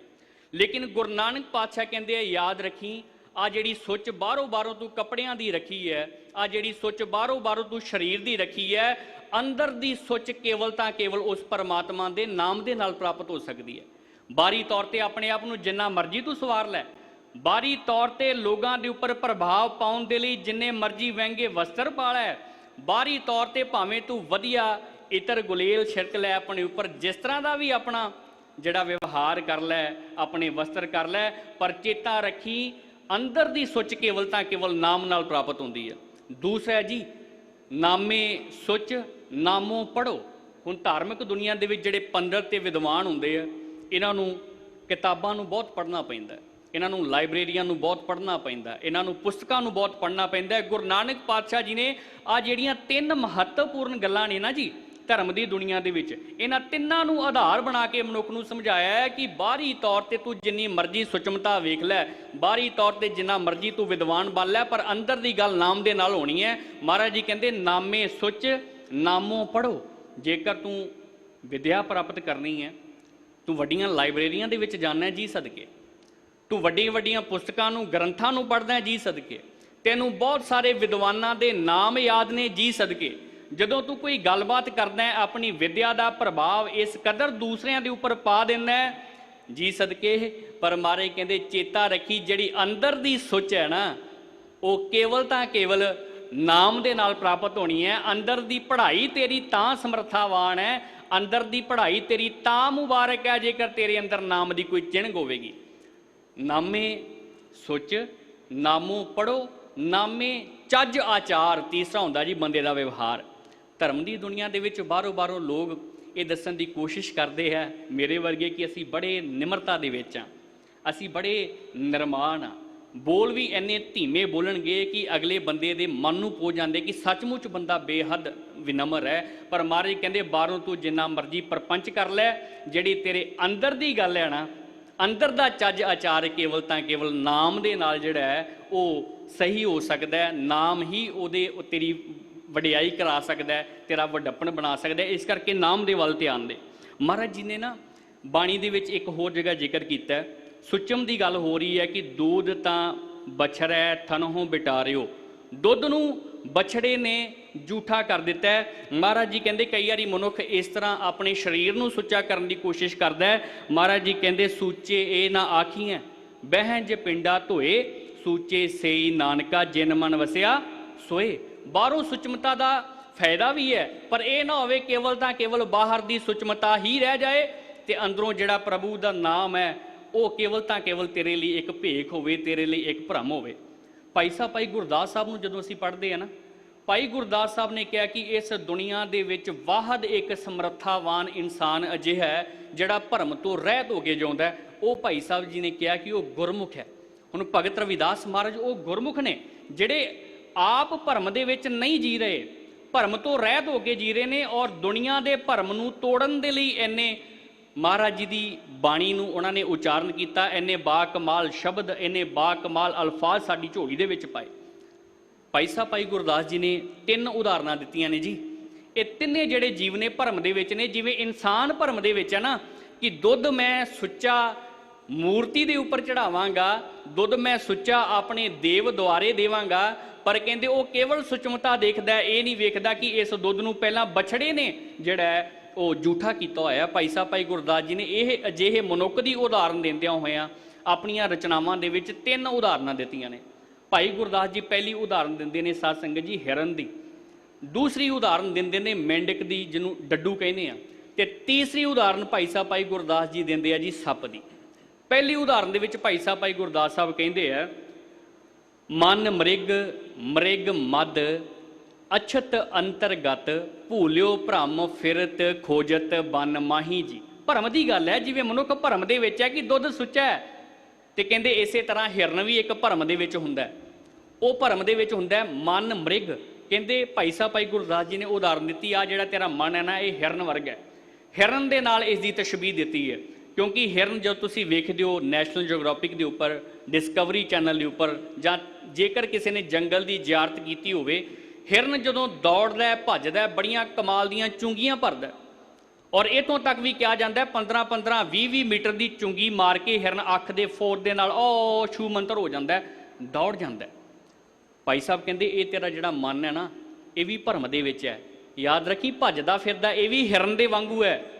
ਇਹਨੂੰ ਉਸ ਸਮੇਂ ਸਮਝ ਆਵੇਗੀ ਜਦੋਂ ਇਹ ਆਪਣੇ ਅੰਦਰ ਵੇਖੇਗਾ। ਮਨ ਮ੍ਰਿਗ, ਮ੍ਰਿਗ ਮਦ ਅਛਤ ਅੰਤਰਗਤ। ਕਹਿੰਦੇ ਹੁਣ ਹਿਰਨ ਭੱਜਿਆ ਕਿਉਂ ਫਿਰਦਾ, ਹਿਰਨ ਦੌੜਿਆ ਕਿਉਂ ਫਿਰਦਾ? ਕਹਿੰਦੇ ਉਹ ਇੱਕ ਭਰਮ ਦੇ ਵਿੱਚ ਹੈ। ਉਹਨੂੰ ਲੱਗਦਾ ਕਿ ਜਿਹੜੀ ਸੁਗੰਧੀ ਆ ਰਹੀ ਆ ਉਹ ਕਿਤੋਂ ਬਾਹਰੋਂ ਪ੍ਰਾਪਤ ਹੋਵੇਗੀ, ਪਰ ਕਹਿੰਦੇ ਉਹਨੂੰ ਇਹ ਨਹੀਂ ਯਾਦ ਦੇ ਵਿੱਚ ਜਿਹੜੀ ਕਸਤੂਰੀ ਉਹਦੀ ਨਾਭੀ ਦੇ ਵਿੱਚ ਹੈ, ਉਸ ਦੇ ਵਿੱਚੋਂ ਹੀ ਉਹਨੂੰ ਸੁਗੰਧੀ ਆ ਰਹੀ ਹੈ। ਜੇਕਰ ਉਹ ਸੁਗੰਧੀ ਨੂੰ ਉਹ ਪ੍ਰਾਪਤ ਕਰੇਗਾ ਤੇ ਭਰਮ ਦੇ ਵਿੱਚੋਂ ਬਾਹਰ ਆ ਸਕਦਾ ਹੈ। ਮਨ ਮ੍ਰਿਗ, ਮ੍ਰਿਗ ਮਦ ਅਛਤ ਅੰਤਰਗਤ ਭੂਲਿਓ ਭ੍ਰਮ ਫਿਰਤ ਖੋਜਤ ਬਨ ਮਾਹੀ ਜੀ। ਉਹ ਭੁੱਲਿਆ ਹੈ ਕਾਦੇ ਵਿੱਚ? ਭਰਮ ਦੇ ਵਿੱਚ। ਤੇ ਜਦੋਂ ਭਰਮ ਦੇ ਵਿੱਚ ਹੈ, ਕਹਿੰਦੇ ਬਣ ਦੇ ਵਿੱਚੋਂ ਖੋਜਦਾ ਫਿਰਦਾ ਪਰ ਲੱਭਦਾ ਨਹੀਂ। ਭਗਤ ਸਾਹਿਬ ਜੀ ਨੇ ਵੀ ਇੱਥੇ ਕਿਹਾ ਕਿ ਦੁੱਧ ਤਾਂ ਬਛੜੇ ਨੇ ਜੂਠਾ ਕੀਤਾ ਹੋਇਆ, ਤੇ ਮੈਂ ਸੋਚਦਾ ਕਿ ਮੈਂ ਸੁੱਚਾ ਦੁੱਧ ਚੜਾ ਰਿਹਾ ਹੈ, ਤੇ ਮੈਂ ਵੀ ਭਰਮ ਦੇ ਵਿੱਚ ਹੈ ਨਾ। ਭਗਤ ਸਾਹਿਬ ਨੇ ਬੜੀ ਕਮਾਲ ਦੀ ਉਦਾਹਰਨ ਦਿੱਤੀ। ਭਾਈ ਸਾਹਿਬ ਭਾਈ ਗੁਰਦਾਸ ਜੀ ਅੱਗੇ ਕਹਿੰਦੇ ਆ ਦੂਸਰੀ ਉਦਾਹਰਨ, ਕਹਿੰਦੇ ਦਾਦਰ ਸਰੋਜਗਤ ਇੱਕ ਹੈ ਸਰਵਰ ਵਿਖੇ। ਦਾਦਰ ਦਾ ਭਾਵ ਹੁੰਦਾ ਸਾਧ ਸੰਗਤ ਜੀ ਡੱਡੂ, ਤੇ ਸਰੋਜ ਦਾ ਭਾਵ ਹੁੰਦਾ ਕਮਲ ਦਾ ਫੁੱਲ। ਹੁਣ ਕਹਿੰਦੇ ਕਮਲ ਦਾ ਫੁੱਲ ਤੇ ਜਿਹੜਾ ਡੱਡੂ ਹੈ ਉਹ ਇੱਕੋ ਸਰਵਰ ਦੇ ਵਿੱਚ ਨੇ, ਉਹ ਇੱਕੋ ਤਲਾਬ ਦੇ ਵਿੱਚ ਨੇ, ਪਰ ਕਹਿੰਦੇ ਅੰਤਰੇ ਅੰਤਰਗਤ ਸਮਝਤ ਨਾਹੀ ਜੀ। ਕਹਿੰਦੇ ਡੱਡੂ ਉੱਥੇ ਇਹੋ ਜਿਹਾ ਵਿਵਹਾਰ ਕਰਦਾ ਹੈ ਤਲਾਬ ਦੇ ਵਿੱਚ ਕਿ ਜਿਵੇਂ ਦੇਸ਼ਾਂ ਦੇਸ਼ਾਂਤਰਾਂ ਦੇ ਵਿੱਚ ਵੱਸਦਾ, ਜਿਵੇਂ ਕਮਲ ਤੋਂ ਬੜੀ ਦੂਰ ਰਹਿੰਦਾ ਹੁੰਦਾ, ਜਿਵੇਂ ਕਮਲ ਦੇ ਨਾਲ ਉਹਦਾ ਵਾਸਤਾ ਹੀ ਕੋਈ ਨਹੀਂ। ਭਾਈ ਸਾਹਿਬ ਜੀ ਕਹਿੰਦੇ ਹੈ ਉਹ ਕਮਲ ਦੇ ਨਜ਼ਦੀਕ ਰਹਿ ਕੇ ਵੀ ਉਸ ਤਲਾਅ ਦੇ ਵਿੱਚੋਂ ਕੇਵਲ ਜਾਲਾ ਖਾਂਦਾ ਹੈ। ਉਹ ਕਮਲ ਦੇ ਨਜ਼ਦੀਕ ਲੈ ਕੇ ਵੀ ਤਲਾਅ ਦੇ ਵਿੱਚੋਂ ਹੋਰ ਚੀਜ਼ਾਂ ਖਾ ਲੈਂਦਾ ਹੈ, ਪਰ ਉਹ ਕਮਲ ਦੀ ਜਿਹੜੀ ਪ੍ਰਾਪਤ ਨਹੀਂ ਕਰ ਸਕਦਾ ਹੁੰਦਾ ਸੰਗਤ। ਕਹਿੰਦੇ ਉਹ ਭਰਮ ਦੇ ਵਿੱਚ ਹੈ। ਤੀਸਰੀ ਉਦਾਹਰਨ ਭਾਈ ਗੁਰਦਾਸ ਸਾਹਿਬ ਜੀ ਨੇ ਸੱਪ ਦੀ ਦਿੱਤੀ ਹੈ। ਕਹਿੰਦੇ ਠੀਕ ਇਸੇ ਤਰ੍ਹਾਂ ਜਿਵੇਂ ਇੱਕ ਸੱਪ ਚੰਦਨ ਦੇ ਰੁੱਖ ਦੇ ਨਾਲ ਦਿਨ ਰਾਤ ਲਿਪਟਿਆ ਰਹਿੰਦਾ, ਜੈਸੇ ਬਿਖ ਬਿਖਿਆ ਧਰ ਬਿਖੈ ਨਾ ਬਿਖ ਬਿਖ ਮੁਕਾਓ। ਭਾਈ ਗੁਰਦਾਸ ਜੀ ਨੇ ਉਦਾਹਰਨ ਦਿੱਤੀ। ਕਹਿੰਦੇ ਜੈਸੇ ਬਿਖਿਆ ਧਰ ਤਜੈ ਨਾ ਬਿਖ ਬਿਖ ਮੁਕਾਓ। ਬਿਖਿਆ ਧਰ ਦੋ ਸ਼ਬਦਾਂ ਤੋਂ ਬਣਿਆ, ਜਿਹਨੇ ਜ਼ਹਿਰ ਨੂੰ ਧਾਰਨ ਕੀਤਾ ਹੋਇਆ। ਭਾਈ ਗੁਰਦਾਸ ਸਾਹਿਬ ਕਹਿੰਦੇ ਨੇ ਉਹ ਸੱਪ ਜਿਹਨੇ ਜ਼ਹਿਰ ਨੂੰ ਧਾਰਨ ਕੀਤਾ ਹੋਇਆ, ਉਹ ਆਪਣੇ ਅੰਦਰ ਦੇ ਜ਼ਹਿਰ ਨੂੰ ਛੱਡ ਨਹੀਂ ਸਕਦਾ ਹੁੰਦਾ, ਭਾਵੇਂ ਉਹ ਦਿਨ ਰਾਤ ਚੰਦਨ ਦੇ ਨਾਲ ਲਿਪਟਿਆ ਰਹਿੰਦਾ ਹੈ। ਉਹ ਵੀ ਇੱਕ ਭਰਮ ਦੇ ਵਿੱਚ ਹੈ ਕਿ ਮੈਂ ਚੰਦਨ ਦੇ ਨਜ਼ਦੀਕ ਹਾਂ, ਮੈਂ ਬੜਾ ਮਹਾਨ ਹਾਂ, ਪਰ ਕਹਿੰਦੇ ਚੰਦਨ ਦੇ ਨਜ਼ਦੀਕ ਰਹਿ ਕੇ ਵੀ ਉਹ ਚੰਦਨ ਦੀ ਠੰਡ ਨਹੀਂ ਪ੍ਰਾਪਤ ਕਰ ਸਕਦਾ ਹੁੰਦਾ, ਆਪਣੇ ਅੰਦਰ ਦੇ ਜ਼ਹਿਰ ਨੂੰ ਜਿਹੜਾ ਉਹ ਖਤਮ ਨਹੀਂ ਕਰ ਸਕਦਾ ਹੁੰਦਾ। ਉਹ ਵੀ ਭਰਮ ਦੇ ਵਿੱਚ ਹੈ, ਜਿਵੇਂ ਭਗਤ ਸਾਹਿਬ ਜੀ ਨੇ ਉਦਾਹਰਨ ਦਿੱਤੀ ਹੈ ਵਛੜੇ ਦੀ। ਅੱਗੇ ਚੱਲਦੇ ਹਾਂ। ਇਸ ਤੋਂ ਪਹਿਲਾਂ ਸਾਧ ਸੰਗਤ ਜੀ, ਲਿਬਨਾਨ ਦੇ ਇੱਕ ਮਹਾਨ ਸੰਤ ਹੋਏ ਹੈ ਜਿਨ੍ਹਾਂ ਦਾ ਨਾਮ ਖਲੀਲ ਜਿਬਰਾਨ ਆਇਆ। ਹੁਣ ਭਾਈ ਗੁਰਦਾਸ ਜੀ ਦੀ ਇੱਕ ਉਦਾਹਰਨ ਅਸੀਂ ਲਈ ਹੈ ਸੱਪ ਦੀ। ਭਾਈ ਸਾਹਿਬ ਭਾਈ ਗੁਰਦਾਸ ਜੀ ਸੱਪ ਦੀ ਉਦਾਹਰਨ ਦਿੰਦਿਆਂ ਕਹਿੰਦੇ ਆ ਕਿ ਉਹ ਆਪਣੇ ਜ਼ਹਿਰ ਨੂੰ ਜਿਵੇਂ ਛੱਡਦਾ ਨਹੀਂ, ਪਰ ਉਹ ਮਾਨ ਦੇ ਵਿੱਚ ਹੈ, ਅਹੰਕਾਰ ਦੇ ਵਿੱਚ ਹੈ ਕਿ ਮੈਂ ਚੰਦਨ ਦੇ ਨਜ਼ਦੀਕ ਹਾਂ। ਖਲੀਲ ਜਿਬਰਾਨ ਨੇ ਸੱਪ ਦੀ ਤੇ ਪੰਛੀ ਦੀ ਆਪਸ ਦੇ ਵਿੱਚ ਇੱਕ ਗੱਲਬਾਤ ਨੂੰ ਦੁਨੀਆ ਦੇ ਸਾਹਮਣੇ ਰੱਖਿਆ। ਇਹਦੇ ਵਿੱਚ ਜਿਹੜਾ ਸੱਪ ਹੈ ਉਹ ਉਸ ਇਨਸਾਨ ਦੀ ਤਰ੍ਹਾਂ ਹੈ ਜਿਹੜਾ ਬਾਹਰੋਂ ਤੇ ਵਿਖਾਵਾ ਕਰਦਾ ਪਿਆ, ਜਿਹੜਾ ਬਾਹਰੋਂ ਪਰਪੰਚੀ ਹੈ, ਜਿਹਨੂੰ ਬਾਹਰੋਂ ਮਾਇਆ ਦਾ ਬੇਹੱਦ ਅਹੰਕਾਰ ਹੈ, ਜਿਹਨੂੰ ਲੱਗਦਾ ਹੈ ਮੇਰੇ ਵਰਗਾ ਹੈ ਹੀ ਕੋਈ ਨਹੀਂ, ਜਿਸ ਨੂੰ ਇਹ ਭਰਮ ਹੈ ਕਿ ਮੈਂ ਮਾਇਆ ਦੇ ਨਾਲ ਪੂਰੀ ਦੁਨੀਆ ਦੇ ਵਿੱਚ ਆਪਣੇ ਪਰਪੰਚ ਨੂੰ ਫੈਲਾ ਸਕਦਾ। ਉਸ ਸੱਪ ਦੀ ਉਦਾਹਰਨ ਦਿੱਤੀ ਹੈ। ਤੇ ਪੰਛੀ ਉਸ ਗੁਰਮੁਖ ਦੇ ਵਰਗਾ ਹੈ ਜਿਹੜਾ ਅਸਮਾਨਾਂ ਦੇ ਵਿੱਚ ਉਡਾਰੀਆਂ ਲਾਉਂਦਾ ਹੈ, ਜਿਹਦੇ ਅੰਦਰ ਭਰਮ ਕੋਈ ਨਹੀਂ, ਜਿਹਦੇ ਅੰਦਰ ਨਾਮ ਦਾ ਅਭਿਆਸ ਹੈ, ਉਹ ਭਰਮ ਤੋਂ ਰਹਿਤ ਹੈ। ਉਦਾਹਰਨ ਦਿੰਦਿਆਂ ਹੋਇਆਂ ਕਹਿੰਦੇ ਆ ਸੱਪ ਪੰਛੀ ਨੂੰ ਕਹਿੰਦਾ ਤੂੰ ਉੱਡਦਾ ਤੇ ਜ਼ਰੂਰ ਹੈ, ਪਰ ਯਾਦ ਰੱਖੀ ਜਿਹੜਾ ਪਹਾੜਾਂ ਦੀਆਂ ਕੰਦਰਾਂ ਦੇ ਵਿੱਚ ਸਕੂਨ ਹੈ ਨਾ, ਤੂੰ ਉਹਨੂੰ ਕਦੀ ਪ੍ਰਾਪਤ ਨਹੀਂ ਕਰ ਸਕਦਾ। ਮੈਂ ਫਿਰ ਬੇਨਤੀ ਕਰ ਰਿਹਾ, ਇਹ ਕੇਵਲ ਇੱਕ ਦ੍ਰਿਸ਼ਟਾਂਤ ਹੈ ਜਿਹੜਾ ਖਲੀਲ ਜਿਬਰਾਨ ਜੀ ਨੇ ਦਿੱਤਾ ਹੈ। ਉਹਨੇ ਦੱਸਿਆ ਉਹ ਇੱਕ ਮਨੁੱਖ ਜਿਹੜਾ ਭਰਮ ਦੇ ਵਿੱਚ ਹੈ। ਬਾਹਰੀ ਤੌਰ ਤੇ ਲੋਕ ਉਹਨੂੰ ਧਨਵਾਨ ਕਹਿਣ, ਬਾਹਰੀ ਤੌਰ ਤੇ ਲੋਕ ਉਹਨੂੰ ਧਾਰਮਿਕ ਕਹਿਣ, ਬਾਹਰੀ ਤੌਰ ਤੇ ਲੋਕ ਉਹਨੂੰ ਧਨਵੰਤ ਕਹਿਣ, ਬਾਹਰੀ ਤੌਰ ਤੇ ਲੋਕ ਉਹਨੂੰ ਧਰਮਾਤਮਾ ਕਹਿਣ। ਉਹਦੇ ਕੋਲ ਸਾਰੀਆਂ ਫੈਸਿਲਿਟੀਆਂ ਨੇ, ਪਰ ਉਹਦੇ ਕੋਲੋਂ ਅੰਦਰ ਨਾਮ ਨਹੀਂ। ਨਾਮ ਤੇ ਆਨੰਦ ਖੇੜਾ ਕੇਵਲ ਉਸ ਪੰਛੀ ਦੇ ਕੋਲੋਂ ਹੈ ਜਿਹੜਾ ਗੁਰਮੁਖ ਦੇ ਵਰਗੇ ਦਾ। ਉਦਾਹਰਨ ਦਿੱਤੀ। ਅੱਗੋਂ ਪੰਛੀ ਪਤਾ ਕੀ ਕਹਿਣ ਲੱਗਾ ਜੀ ਤੁਸੀਂ ਮਹਾਨ ਹੋ, ਮੈਨੂੰ ਯਾਦ ਹੈ, ਮੈਨੂੰ ਪਤਾ ਹੈ ਕਿ ਮੈਂ ਤੁਹਾਡੇ ਵਰਗਾ ਮਹਾਨ ਤਾਂ ਨਹੀਂ, ਪਰ ਯਾਦ ਰੱਖਿਓ ਤੁਸੀਂ ਉੱਡ ਨਹੀਂ ਸਕਦੇ। ਸੱਪ ਫਿਰ ਉਸ ਪੰਛੀ ਨੂੰ ਕਹਿਣ ਲੱਗਾ ਮੈਂ ਕੱਲ੍ਹ ਹੀ ਅਜੇ ਧਰਤੀ ਦੇ ਹੇਠਾਂ ਇੱਕ ਅਜਿਹੀ ਖੁੱਡ ਦੇ ਵਿੱਚ ਸਾਂ, ਉਹ ਪਹਾੜ ਦੇ ਵਿੱਚ ਬਹੁਤ ਸਾਰੇ ਹੀਰੇ ਕੀਮਤੀ ਮੋਤੀ ਲਾਲ ਸਨ। ਐਵੇਂ ਜਿਵੇਂ ਅਨਾਰ ਦਾ ਸੀਨਾ ਹੁੰਦਾ ਹੈ ਨਾ, ਐਵੇਂ ਦੇ ਲਾਲ ਉਹਦੇ ਵਿੱਚ ਸ਼ੁਮਾਰ ਸਨ। ਪੰਛੀ ਨੂੰ ਕਹਿਣ ਲੱਗਾ, ਜਦੋਂ ਸੂਰਜ ਦੀ ਕੋਈ ਕਿਰਨ ਉਹਨਾਂ ਮੋਤੀਆਂ ਦੇ ਉੱਪਰ ਪੈਂਦੀ ਹੈ, ਉਹ ਐਨੇ ਪ੍ਰਕਾਸ਼ਮਾਨ ਹੋ ਜਾਂਦੇ ਆ ਕਿ ਦਗਦਗ ਕਰਦੇ ਆ। ਕਹਿੰਦਾ ਮੈਂ ਉਹਦੇ ਉੱਪਰ ਲੁਤਫ ਲੈ ਕੇ ਆਇਆ, ਮੈਂ ਉਹਦੇ ਉੱਤੇ ਲੇਟਿਆ ਹੋਇਆ ਸਾਂ। ਤੇ ਪੰਛੀ ਅੱਗੋਂ ਫੇਰ ਕਹਿੰਦਾ ਸੱਪ ਨੂੰ, ਕਹਿਣ ਲੱਗਾ ਜੀ ਤੁਹਾਡੀ ਇਹ ਸਮਰੱਥਾ ਹੈ, ਤੁਸੀਂ ਵੱਡੇ ਹੋ, ਤੁਹਾਡੇ ਕੋਲ ਬਹੁਤ ਮਾਇਆ ਹੈ, ਤੁਸੀਂ ਮਾਇਆ ਦੇ ਉੱਪਰ ਰਹਿੰਦੇ ਹੋ, ਉਹਦੇ ਉੱਪਰ ਸ਼ੁਮਾਰ ਰਹਿੰਦੇ ਹੋ, ਤੁਹਾਡੀ ਮੈਂ ਬਰਾਬਰੀ ਕਿੱਥੇ ਕਰ ਸਕਦਾ, ਪਰ ਯਾਦ ਰੱਖਿਓ ਤੁਸੀਂ ਉੱਡ ਨਹੀਂ ਸਕਦੇ। ਫਿਰ ਇਹ ਗੱਲ ਕਹਿ ਦਿੱਤੀ। ਅੱਗੋਂ ਸੱਪ ਨੂੰ ਹੋਰ ਅਹੰਕਾਰ ਆਇਆ। ਉਹ ਸੱਪ ਜਿਹੜਾ ਭਰਮ ਦੇ ਵਿੱਚ ਹੈ, ਸੱਪ ਨੂੰ ਹੋਰ ਅਹੰਕਾਰ ਆਇਆ ਤੇ ਸੱਪ ਅੱਗੋਂ, ਖਲੀਲ ਜਬਰਾਨ ਨੇ ਬੜੀ ਕਮਾਲ ਦੀ ਉਦਾਹਰਨ ਦਿੱਤੀ ਸਾਧ ਸੰਗਤ ਜੀ। ਉਹ ਸੱਪ ਅੱਗੋਂ ਫਿਰ ਕਹਿਣ ਲੱਗਾ, ਇਸ ਧਰਤੀ ਦੇ ਹੇਠੇ ਨਾ ਇੱਕ ਨਦੀ ਵਗਦੀ ਹੈ, ਤੇ ਉਹ ਨਦੀ ਦਾ ਜਿਹੜਾ ਵੀ ਪਾਣੀ ਪੀ ਲੈਂਦਾ ਹੈ ਨਾ, ਉਹ ਅਮਰ ਹੋ ਜਾਂਦਾ ਹੈ। ਤੇ ਅੱਗੋਂ ਪੰਛੀ ਕਹਿੰਦਾ, ਤੁਸੀਂ ਦੇਵਤਿਆਂ ਦੇ ਸਮਾਨ ਹੋ, ਤੁਹਾਨੂੰ ਲੋਕ ਦੇਵਤਾ ਵੀ ਕਹਿੰਦੇ ਆ, ਤੇ ਦੇਵਤਿਆਂ ਦੇ ਨਾਲ ਤੁਹਾਡਾ ਰਹਿਣ ਸਹਿਣ ਵੀ ਹੈ, ਤੁਸੀਂ ਅਮਰ ਹੋ ਸਕਦੇ ਹੋ, ਇਹ 'ਚ ਕੋਈ ਸ਼ੱਕ ਨਹੀਂ, ਪਰ ਤੁਸੀਂ ਉੱਡ ਨਹੀਂ ਸਕਦੇ। ਸੱਪ ਨੂੰ ਹੋਰ ਅਹੰਕਾਰ ਆਇਆ, ਕਿਉਂਕਿ ਜਿਹੜੇ ਬੰਦੇ ਕੋਲ ਸਮਰੱਥਾ ਹੁੰਦੀ ਹੈ ਜੀ, ਅਹੰਕਾਰ ਬਹੁਤ ਜਲਦੀ ਆ ਜਾਂਦਾ ਉਹਨੂੰ। ਸਮਰੱਥਾਵਾਨ ਲੋਕ, ਸਮਰੱਥਾਵਾਨ ਤਾਕਤ ਦੇ ਉੱਪਰ, ਸੱਤਾ ਦੇ ਵਿੱਚ ਇਹ ਲੋਕ ਹੁੰਦੇ, ਛੋਟੀ ਜੀ ਗੱਲ ਵੀ ਨਹੀਂ ਸੁਣ ਸਕਦੇ ਹੁੰਦੇ, ਅਹੰਕਾਰ ਆ ਜਾਂਦਾ। ਉਹ ਜਿਹੜਾ ਭਰਮ ਦੇ ਵਿੱਚ ਸੱਪ ਹੈ, ਉਹਦੀ ਗੱਲ ਕਰਦਿਆਂ ਹੋਇਆਂ ਪੰਛੀ ਫਿਰ ਉਹਨੂੰ ਕਹਿੰਦਾ ਕਿ ਤੁਸੀਂ ਉੱਡ ਨਹੀਂ ਸਕਦੇ। ਸੱਪ ਅੱਗੋਂ ਕਹਿੰਦਾ ਕਿ ਮੈਂ ਪਹਾੜਾਂ ਦੇ ਵਿੱਚ ਇੱਕ ਅਜਿਹੀ ਬੂਟੀ ਨੂੰ ਜਾਣਦਾ, ਜਿਹੜੀ ਬੂਟੀ ਦੀਆਂ ਜੜ੍ਹਾਂ ਬੜੀਆਂ ਡੂੰਘੀਆਂ ਨੇ, ਤੇ ਜਦੋਂ ਉਸ ਜੜ ਨੂੰ ਕੋਈ ਖਾ ਲੈਂਦਾ ਨਾ, ਉਹਨੂੰ ਤਿੰਨਾਂ ਭੌਣਾਂ ਦਾ ਗਿਆਨ ਹੋ ਜਾਂਦਾ। ਪੰਛੀ ਫਿਰ ਕਹਿੰਦਾ, ਜੀ ਤੁਸੀਂ ਬਨਸਪਤੀ ਬਾਰੇ ਜਾਣਦੇ ਹੋ, ਤੁਸੀਂ ਬੜੇ ਵਿਦਵਾਨ ਹੋ, ਪਰ ਚੇਤਾ ਰੱਖਿਓ ਤੁਸੀਂ ਉੱਡ ਨਹੀਂ ਸਕਦੇ। ਸੱਪ ਅਖੀਰ ਦੇ ਵਿੱਚ ਕਹਿੰਦਾ ਮੈਂ ਜੰਗਲ ਦੇ ਵਿੱਚ ਇੱਕ ਅਜਿਹੇ ਮਹਿਲ ਨੂੰ ਵੇਖ ਕੇ ਆਇਆ, ਜਿਹੜੇ ਮਹਿਲ ਦੇ ਉੱਪਰ ਦੇਵਤਿਆਂ ਦੀਆਂ ਮੂਰਤੀਆਂ ਉਕਰੀਆਂ ਨੇ, ਜਿਹੜੇ ਮਹਿਲ ਦੇ ਉੱਪਰ ਬਹੁਤ ਕੁਝ ਧਾਰਮਿਕ ਲੋਕਾਂ ਨੇ ਲਿਖਿਆ ਹੋਇਆ, ਜਿਹੜਾ ਵੀ ਉਹਨੂੰ ਪੜ੍ਹ ਲੈਂਦਾ ਨਾ, ਉਹ ਬੜਾ ਗਿਆਨਵਾਨ ਤੇ ਗਿਆਤਾ ਹੋ ਜਾਂਦਾ। ਪੰਛੀ ਫਿਰ ਕਹਿੰਦਾ, ਤੁਸੀਂ ਗਿਆਨਵਾਨ ਹੋ ਸਕਦੇ ਹੋ, ਤੁਸੀਂ ਗਿਆਤਾ ਹੋ ਸਕਦੇ ਹੋ, ਯਾਦ ਰੱਖਿਓ ਤੁਸੀਂ ਉੱਡ ਨਹੀਂ ਸਕਦੇ। ਸੱਪ ਇਹਨੀਆਂ ਗੱਲਾਂ ਸੁਣਨ ਤੋਂ ਬਾਅਦ ਉੱਥੋਂ ਖਫਾ ਹੋ ਕੇ ਚਲਾ ਜਾਂਦਾ। ਖਲੀਲ ਜਬਰਾਨ ਕੇਵਲ ਇਹ ਦੱਸਣਾ ਚਾਹੁੰਦੇ ਆ, ਇੱਕ ਉਹ ਮਨੁੱਖ ਹੈ ਜਿਹੜਾ ਮਾਇਆਧਾਰੀ ਹੈ, ਜਿਹੜਾ ਭਰਮ ਦੇ ਵਿੱਚ ਹੈ ਕਿ ਸ਼ਾਇਦ ਮੈਂ ਸਭ ਤੋਂ ਸਮਰੱਥਾਵਾਨ ਹੈ, ਤੇ ਦੂਸਰੇ ਪਾਸੇ ਪੰਛੀ ਉਹ ਗੁਰਮੁਖ ਹੈ ਜਿਹਦੇ ਕੋਲੋਂ ਆਰਥਿਕ ਸਮਰੱਥਾ ਤੇ ਬਹੁਤੀ ਨਹੀਂ, ਪਰ ਉਹ ਨਾਮ ਦੀਆਂ ਅਜਿਹੀਆਂ ਉਡਾਰੀਆਂ ਲਾਉਂਦਾ, ਉਹ ਨਾਮ ਦੇ ਵਿੱਚ ਅਜਿਹਾ ਖੇੜੇ ਦੇ ਵਿੱਚ ਰਹਿੰਦਾ ਕਿ ਉਹ ਭਰਮਾਂ ਦੇ ਵਿੱਚੋਂ ਬਾਹਰ ਰਹਿ ਜਾਂਦਾ। ਸੋ ਭਾਈ ਸਾਹਿਬ ਭਾਈ ਗੁਰਦਾਸ ਜੀ ਵੀ ਇਹ ਉਦਾਹਰਨ ਦਿੰਦੇ ਨੇ। ਅਖੀਰ ਦੇ ਵਿੱਚ ਭਾਈ ਸਾਹਿਬ ਭਾਈ ਗੁਰਦਾਸ ਜੀ ਕਹਿੰਦੇ ਜਿਵੇਂ ਇੱਕ ਰਾਜਾ ਰਾਤ ਨੂੰ ਸੁੱਤਾ ਤੇ ਉਹਨੂੰ ਸੁਪਨਾ ਆਉਂਦਾ ਕਿ ਉਹ ਭਿਖਾਰੀ ਹੈ, ਪਰ ਉਹ ਭਰਮ ਦੇ ਵਿੱਚ ਨਹੀਂ, ਭਰਮ ਦੇ ਵਿੱਚ ਹੈ, ਉਹ ਭਿਖਾਰੀ ਨਹੀਂ ਬਲਕਿ ਉਹ ਰਾਜਾ ਹੁੰਦਾ। ਇਸੇ ਤਰ੍ਹਾਂ ਜਿਹੜੇ ਗੁਰਮੁਖ ਹੈ ਉਹ ਆਪ ਤੇ ਭਰਮ ਦੇ ਵਿੱਚੋਂ ਰਹਿਤ ਹੁੰਦੇ ਆ ਤੇ ਦੁਨੀਆ ਦਾ ਵੀ ਭਰਮ ਮਿਟਾ ਦਿਆ ਕਰਦੇ ਆ। ਠੀਕ ਇਸੇ ਤਰ੍ਹਾਂ ਭਗਤ ਰਵਿਦਾਸ ਮਹਾਰਾਜ ਜੀ ਆਪ ਭਰਮ ਦੇ ਵਿੱਚ ਨਹੀਂ ਨੇ, ਲੇਕਿਨ ਉਹ ਦੁਨੀਆ ਦੇ ਭਰਮ ਨੂੰ ਮਿਟਾ ਰਹੇ ਨੇ। ਕੀ ਬਖਸ਼ਿਸ਼ ਕਰਦੇ ਨੇ ਭਗਤ ਰਵਿਦਾਸ ਮਹਾਰਾਜ? ਕਹਿੰਦੇ ਦੂਧ ਤਾਂ ਬਛੜੈ ਥਨ ਹੈ ਬਿਟਾਰਿਓ, ਕਿ ਜਿਹੜਾ ਦੁੱਧ ਹੈ ਉਹ ਤਾਂ ਵਛੜੇ ਨੇ ਪਹਿਲਾਂ ਹੀ ਝੂਠਾ ਕੀਤਾ ਹੋਇਆ ਹੈ। ਫੂਲ ਭਵਰ ਜਲ ਮੀਨ ਬਿਗਾਰਿਓ। ਜੇਕਰ ਕਹਿੰਦੇ ਮੈਂ ਸੋਚਾਂ ਕਿ ਆਪਣੇ ਦੇਵ ਦੇ ਅੱਗੇ ਫੁੱਲ ਰੱਖਾਂਗਾ ਤੇ ਫੁੱਲ ਦੇ ਨਾਲ ਮੇਰਾ ਦੇਵ ਖੁਸ਼ ਹੋ ਜਾਏਗਾ। ਭਗਤ ਸਾਹਿਬ ਕਹਿੰਦੇ ਯਾਦ ਦੇ ਵਿੱਚ ਰੱਖਿਓ, ਉਹਨਾਂ ਫੁੱਲਾਂ ਨੂੰ ਪਹਿਲਾਂ ਭਵਰੇ ਨੇ ਝੂਠਾ ਕੀਤਾ ਹੋਇਆ, ਫੁੱਲ ਵੀ ਸੁੱਚੇ ਨਹੀਂ। ਉਹਨਾਂ ਫੁੱਲਾਂ ਨੂੰ ਪਹਿਲਾਂ ਭਵਰੇ ਨੇ ਝੂਠਾ ਕੀਤਾ ਹੋਇਆ। ਤੇ ਜੇਕਰ ਮੈਂ ਚਾਹਾਂ ਕਿ ਆਪਣੇ ਦੇਵ ਦੇ ਉੱਪਰ ਮੈਂ ਜਲ ਦੇ ਨਾਲ ਉਹਨੂੰ ਜਲ ਚੜਾਵਾਂ, ਜਲ ਦੇ ਨਾਲ ਉਹਦੀ ਪੂਜਾ ਕਰਾਂ, ਪਰ ਕਹਿੰਦੇ ਉਹ ਜਲ ਵੀ ਸੁੱਚਾ ਨਹੀਂ, ਉਹ ਜਲ ਨੂੰ ਪਹਿਲਾਂ ਮੱਛਲੀ ਨੇ ਜਿਹੜਾ ਉਹ ਝੂਠਾ ਕੀਤਾ ਹੋਇਆ ਹੈ। ਮਾਈ ਗੋਬਿੰਦ ਪੂਜਾ ਕਹਾਂ ਲੈ ਚਰਾਵੋ। ਹੇ ਮੇਰੀ ਮਾਂ, ਗੋਬਿੰਦ ਦੀ ਪੂਜਾ ਲਈ ਦੱਸ ਫਿਰ ਮੈਂ ਉਹਦੇ ਅੱਗੇ ਕੀ ਚੜਾਵਾਂ? ਗੋਬਿੰਦ ਦੀ ਪੂਜਾ ਦੇ ਲਈ ਮੈਂ ਉਹਦੇ ਅੱਗੇ ਦੱਸ ਕੀ ਅਰਪਿਤ ਕਰਾਂ, ਤਾਂ ਜੋ ਜਿਹੜਾ ਗੋਬਿੰਦ ਹੈ ਉਹ ਮੇਰੇ ਤੇ ਪ੍ਰਸੰਨ ਹੋ ਸਕੇ। ਸਾਧ ਸੰਗਤ ਜੀ, ਇਤਿਹਾਸ ਦੇ ਵਿੱਚ ਬਹੁਤ ਸਾਰੀਆਂ ਅਜਿਹੀਆਂ ਉਦਾਹਰਨਾਂ ਆਉਂਦੀਆਂ ਨੇ। ਗੁਰੂ ਰਾਮਦਾਸ ਮਹਾਰਾਜ ਜੀ ਦੇ ਸਮੇਂ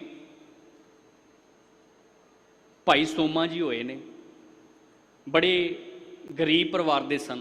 ਗੋਬਿੰਦ ਪੂਜਾ ਕਹਾਂ ਲੈ ਚੜਾਵੋ। ਗੁਰੂ ਰਾਮਦਾਸ ਮਹਾਰਾਜ ਜੀ ਦੇ ਦਰ ਦੇ ਸਾਹਮਣੇ ਘੁੰਗਣੀਆਂ ਵੇਚਿਆ ਕਰਦੇ ਆ। ਘਰ ਦੇ ਵਿੱਚ ਬਹੁਤ ਗਰੀਬੀ ਹੈ, ਘਰ ਦੇ ਹਾਲਾਤ ਬੇਹੱਦ ਬਦਤਰ ਨੇ। ਮਾਤਾ ਜੀ ਰੋਜ਼ਾਨਾ ਘੁੰਗਣੀਆਂ ਦੇ ਕੇ ਭੇਜ ਦਿੰਦੇ ਆ ਕਿ ਤੁਸੀਂ ਵੇਚਿਆ ਕਰੋ। ਘੁੰਗਣੀਆਂ ਵੇਚਦੇ ਆ। ਇੱਕ ਦਿਨ ਮਾਤਾ ਜੀ ਦੇ ਮਨ ਦੇ ਵਿੱਚ ਖਿਆਲ ਆਇਆ ਤੇ ਉਹ ਕਹਿਣ ਲੱਗੇ ਗੁਰੂ ਰਾਮਦਾਸ ਦੇ ਘਰ ਦੀ ਸੇਵਾ ਚੱਲਦੀ ਹੈ, ਤੁਸੀਂ ਜਿਹੜੀ ਵੀ ਵਟਤ ਹੁੰਦੀ ਆ ਗੁਰੂ ਰਾਮਦਾਸ ਦੇ ਘਰ ਚੜਾ ਆਇਆ ਕਰੋ। ਭਾਈ ਸੋਮਾ ਜੀ ਗੁਰੂ ਰਾਮਦਾਸ ਦੇ ਘਰ ਉਹ ਵਟਤ ਨੂੰ ਚੜਾ ਦਿਆ ਕਰਦੇ ਆ, ਗੁਰੂ ਰਾਮਦਾਸ ਜੀ ਨੂੰ ਅਰਪਿਤ ਕਰਦੇ ਆ। ਇੱਕ ਦਿਨ ਅਜਿਹਾ ਆਉਂਦਾ ਕਿ ਨਾ ਤੇ ਉਹਨਾਂ ਦੇ ਕੋਲੋਂ ਸੌਦਾ ਰਹਿੰਦਾ ਤੇ ਨਾ ਆਰਥਿਕ ਤੌਰ ਤੇ ਕੋਲ ਕੋਈ ਮਾਇਆ ਰਹਿੰਦੀ ਹੈ, ਉਹ ਆਉਂਦੇ ਨਹੀਂ। ਗਾਹੇ ਬਗਾਹੇ ਜਦੋਂ ਗੁਰੂ ਰਾਮਦਾਸ ਮਹਾਰਾਜ ਜੀ ਨੂੰ ਮਿਲਦੇ ਆ ਨਾ, ਤੇ ਗੁਰੂ ਰਾਮਦਾਸ ਮਹਾਰਾਜ ਜੀ ਉਹਨਾਂ ਨੂੰ ਕਹਿੰਦੇ ਆ ਕਿ ਤੁਸੀਂ ਆਉਂਦੇ ਕਿਉਂ ਨਹੀਂ? ਉਹ ਕਹਿੰਦੇ ਜੀ ਮੇਰੇ ਕੋਲੋਂ ਤੁਹਾਨੂੰ ਦੇਣ ਦੇ ਲਈ ਕੁਝ ਨਹੀਂ। ਮਹਾਰਾਜ ਜੀ ਕਹਿੰਦੇ ਕਿ ਕੇਵਲ ਭਾਵਨਾ ਹੋਣੀ ਚਾਹੀਦੀ ਹੈ ਗੁਰੂ ਦੇ ਅੱਗੇ ਅਰਪਿਤ ਕਰਨ ਦੇ ਲਈ। ਗੁਰੂ ਦੇ ਅੱਗੇ ਤੁਸੀਂ ਕੀ ਦੇ ਰਹੇ ਹੋ, ਆਰਥਿਕ ਤੌਰ ਤੇ ਸੋਨਾ ਚੜਾ ਰਹੇ ਹੋ, ਆਰਥਿਕ ਤੌਰ ਤੇ ਪੈਸੇ ਦੇ ਰਹੇ ਹੋ, ਇਹ ਮਾਇਨੇ ਨਹੀਂ ਰੱਖਦਾ। ਤੁਹਾਡੀ ਅੰਦਰ ਦੀ ਭਾਵਨਾ ਕਿਹੋ ਜਿਹੀ ਹੈ, ਗੁਰੂ ਦੇ ਸਨਮੁਖ ਇਹ ਮਹੱਤਵ ਰੱਖਦਾ ਹੈ। ਸੋ ਗੁਰੂ ਪਾਤਸ਼ਾਹ ਜੀ ਨੇ ਉਸ ਗਰੀਬ ਸੋਮੇ ਨੂੰ ਇਹ ਵਰ ਦਿੱਤਾ ਸੀ, ਸੋਮਾ ਸ਼ਾਹ ਗੁਰੂ ਦਾ ਸ਼ਾਹ ਬੇਪਰਵਾਹ। ਇਹ ਗੁਰੂ ਦੀਆਂ ਬਖਸ਼ਿਸ਼ਾਂ ਹੁੰਦੀਆਂ।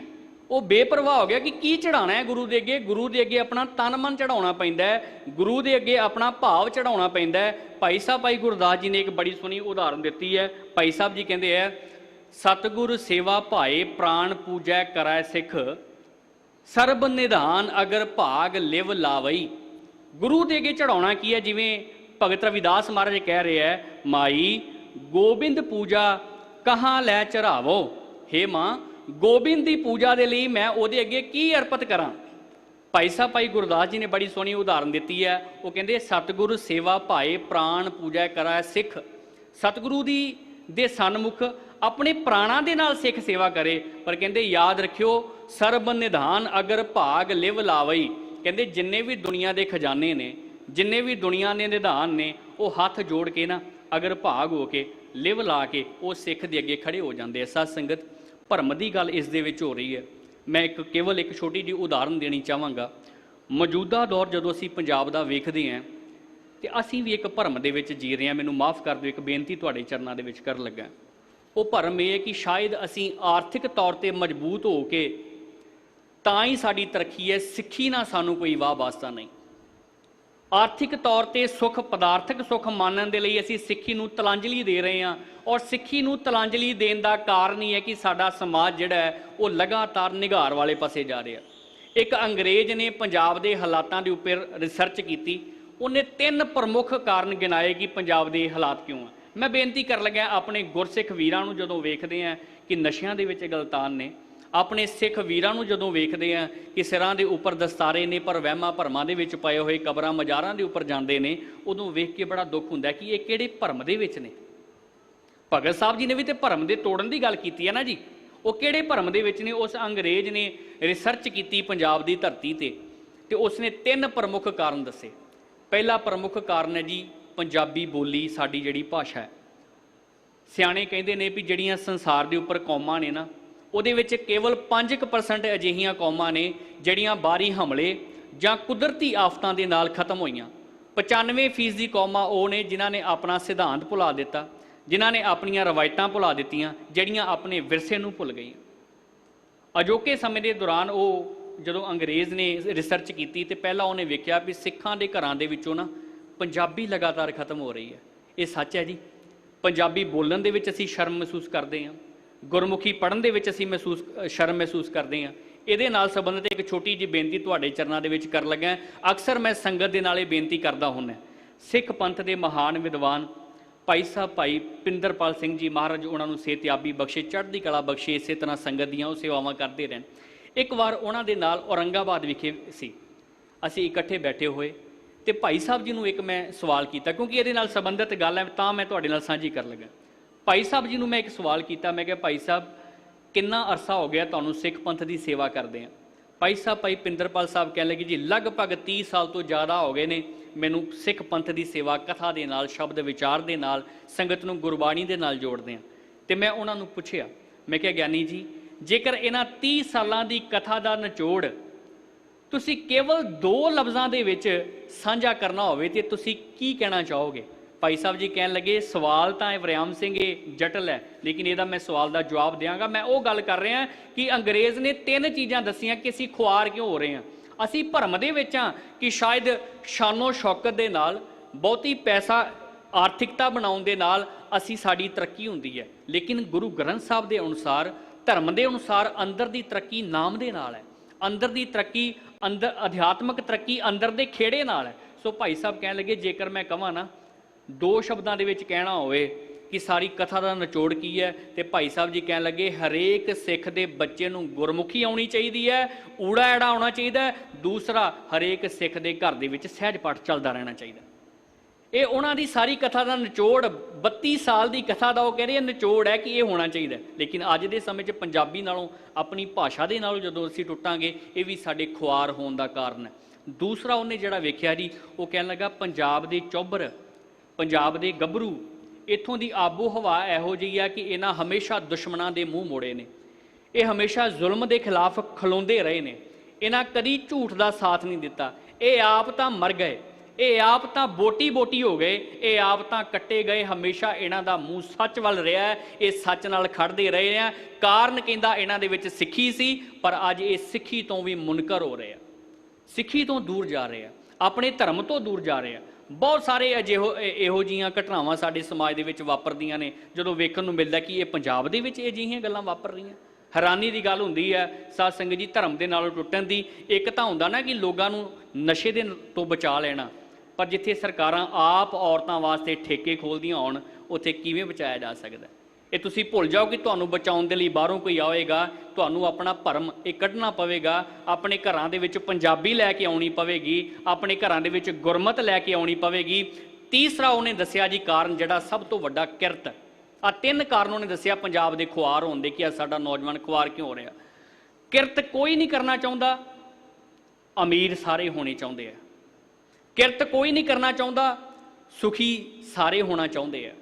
ਵਧੀਆ ਗੱਡੀ ਹੋਵੇ, ਵਧੀਆ ਕੱਪੜੇ ਹੋਣ, ਏਸੀ ਦੇ ਵਿੱਚ ਬੰਦਾ ਰਹਿੰਦਾ ਹੋਵੇ, ਰਹਿਣ ਸਹਿਣ ਵਧੀਆ ਹੋਵੇ, ਠਾਠ ਬਾਠ ਪੂਰੀ ਹੋਵੇ, ਪਰ ਅਸੀਂ ਕਿਰਤ ਨਾ ਕਰੀਏ।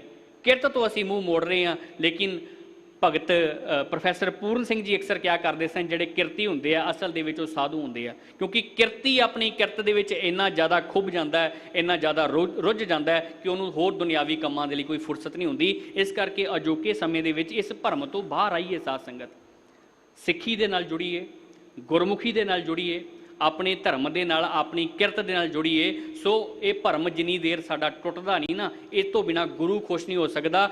ਗੁਰੂ ਖੁਸ਼ ਉਦੋਂ ਹੋਵੇਗਾ ਜਦੋਂ ਸਿੱਖੀ ਦੇ ਵਿੱਚ ਆਵਾਂਗੇ, ਗੁਰੂ ਖੁਸ਼ ਉਦੋਂ ਹੋਵੇਗਾ ਜਦੋਂ ਗੁਰਮੁਖੀ ਪੜਾਂਗੇ, ਗੁਰੂ ਖੁਸ਼ ਉਦੋਂ ਹੋਵੇਗਾ ਜਦੋਂ 10 ਨੌਆਂ ਦੀ ਕਿਰਤ ਕਰਾਂਗੇ।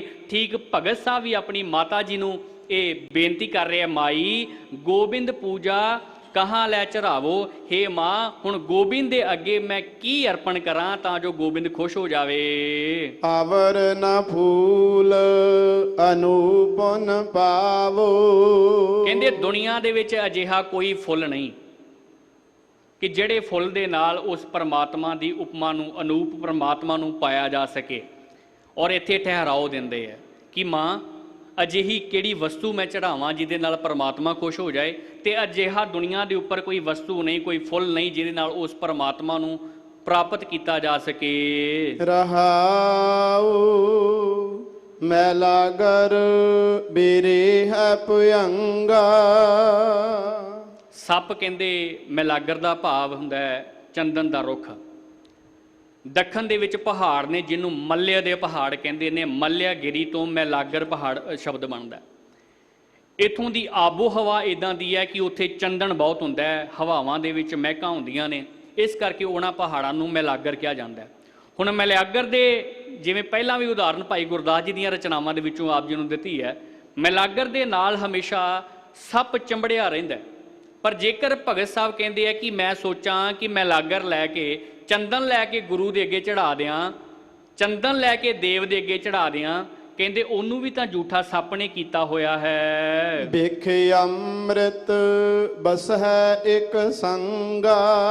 ਕਹਿੰਦੇ ਬਿਖ ਤੇ ਅੰਮ੍ਰਿਤ ਜਿਹੜਾ ਉਹ ਇੱਕੋ ਜਗ੍ਹਾ ਸਮੁੰਦਰ ਦੇ ਵਿੱਚ ਵਸਦਾ ਹੈ। ਧੂਪ ਦੀਪ ਨੈਵੇਦ੍ਯ ਬਾਸਾ। ਕਹਿੰਦੇ ਜਿਹੜੀ ਧੂਪ ਹੈ, ਦੀਪਕ ਹੈ, ਔਰ ਜਿਹੜੀ ਦੇਵ ਦੇ ਅੱਗੇ ਪ੍ਰਸ਼ਾਦਾ ਰੱਖਿਆ ਜਾਂਦਾ ਹੈ, ਰੋਟੀ ਪਾਣੀ ਰੱਖਿਆ ਜਾਂਦਾ ਹੈ, ਕਹਿੰਦੇ ਉਹ ਵੀ ਬਸ ਹੈ। ਬਾਸਾ ਦਾ ਭਾਵ ਕਿ ਉਹਦੀ ਸੁਗੰਧੀ ਪਹਿਲਾਂ ਹੀ ਮੈਨੂੰ ਪ੍ਰਾਪਤ ਹੋ ਗਈ ਹੈ।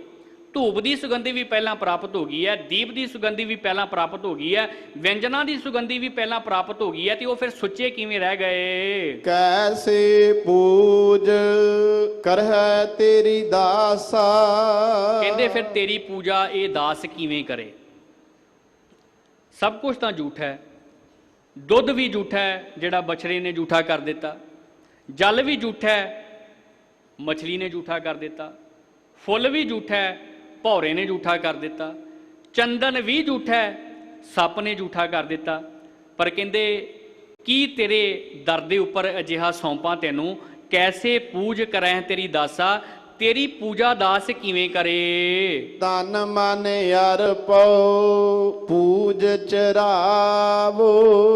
ਇਹ ਹੁਣ ਉਸ ਪੰਕਤੀ ਦੇ ਉੱਤਰ ਦੇ ਵਿੱਚ ਭਗਤ ਸਾਹਿਬ ਜੀ ਕਹਿੰਦੇ ਆ ਕਿ ਆਪਣਾ ਤਨ ਮਨ, ਬਾਹਰੀ ਤੌਰ ਤੇ ਕੋਈ ਪਦਾਰਥ ਨਹੀਂ, ਮੈਂ ਆਪਣਾ ਤਨ ਤੇ ਆਪਣਾ ਮਨ ਤੇਰੇ ਅੱਗੇ ਸੌਂਪਦਾ ਹਾਂ, ਤੇਰੇ ਅੱਗੇ ਪੂਜਾ ਦੇ ਵਿੱਚ ਅਰਪਣ ਕਰਦਾ ਹਾਂ। ਗੁਰ ਪ੍ਰਸਾਦ ਨਿਰੰਜਨ ਪਾਵੋ। ਉਹ ਪ੍ਰਮਾਤਮਾ ਨਿਰੰਜਨ ਜਿਹੜਾ ਹੈ ਉਹ ਗੁਰੂ ਦੀ ਕਿਰਪਾ ਦੇ ਨਾਲ ਹੀ ਪ੍ਰਾਪਤ ਹੁੰਦਾ ਹੈ। ਕੇਵਲ ਮੈਂ ਅਰਥ ਤੁਹਾਡੇ ਸਾਹਮਣੇ ਰੱਖਾਂਗਾ ਭਾਈ ਸਾਹਿਬ ਭਾਈ ਗੁਰਦਾਸ ਜੀ ਦੀ ਰਚਨਾ ਦੇ ਕਿ ਗੁਰੂ ਦੀ ਕਿਰਪਾ ਦੇ ਨਾਲ ਉਹ ਪ੍ਰਮਾਤਮਾ ਨਿਰੰਜਨ ਮਿਲਦਾ ਹੈ। ਅਦਰਵਾਈਜ਼ ਬੰਦਾ ਕੁਛ ਵੀ ਕਰ ਲਏ, ਜੇਕਰ ਗੁਰੂ ਦੀ ਬਖਸ਼ਿਸ਼ ਨਹੀਂ ਤੇ ਉਹ ਪ੍ਰਮਾਤਮਾ ਨਹੀਂ ਮਿਲ ਸਕਦਾ। ਭਾਈ ਸਾਹਿਬ ਭਾਈ ਗੁਰਦਾਸ ਜੀ ਨੇ ਇੱਥੇ 3 ਉਦਾਹਰਨਾਂ ਦਿੱਤੀਆਂ ਨੇ ਸਾਧ ਸੰਗਤ ਜੀ ਆਪਣੀਆਂ ਰਚਨਾਵਾਂ ਦੇ ਵਿੱਚ।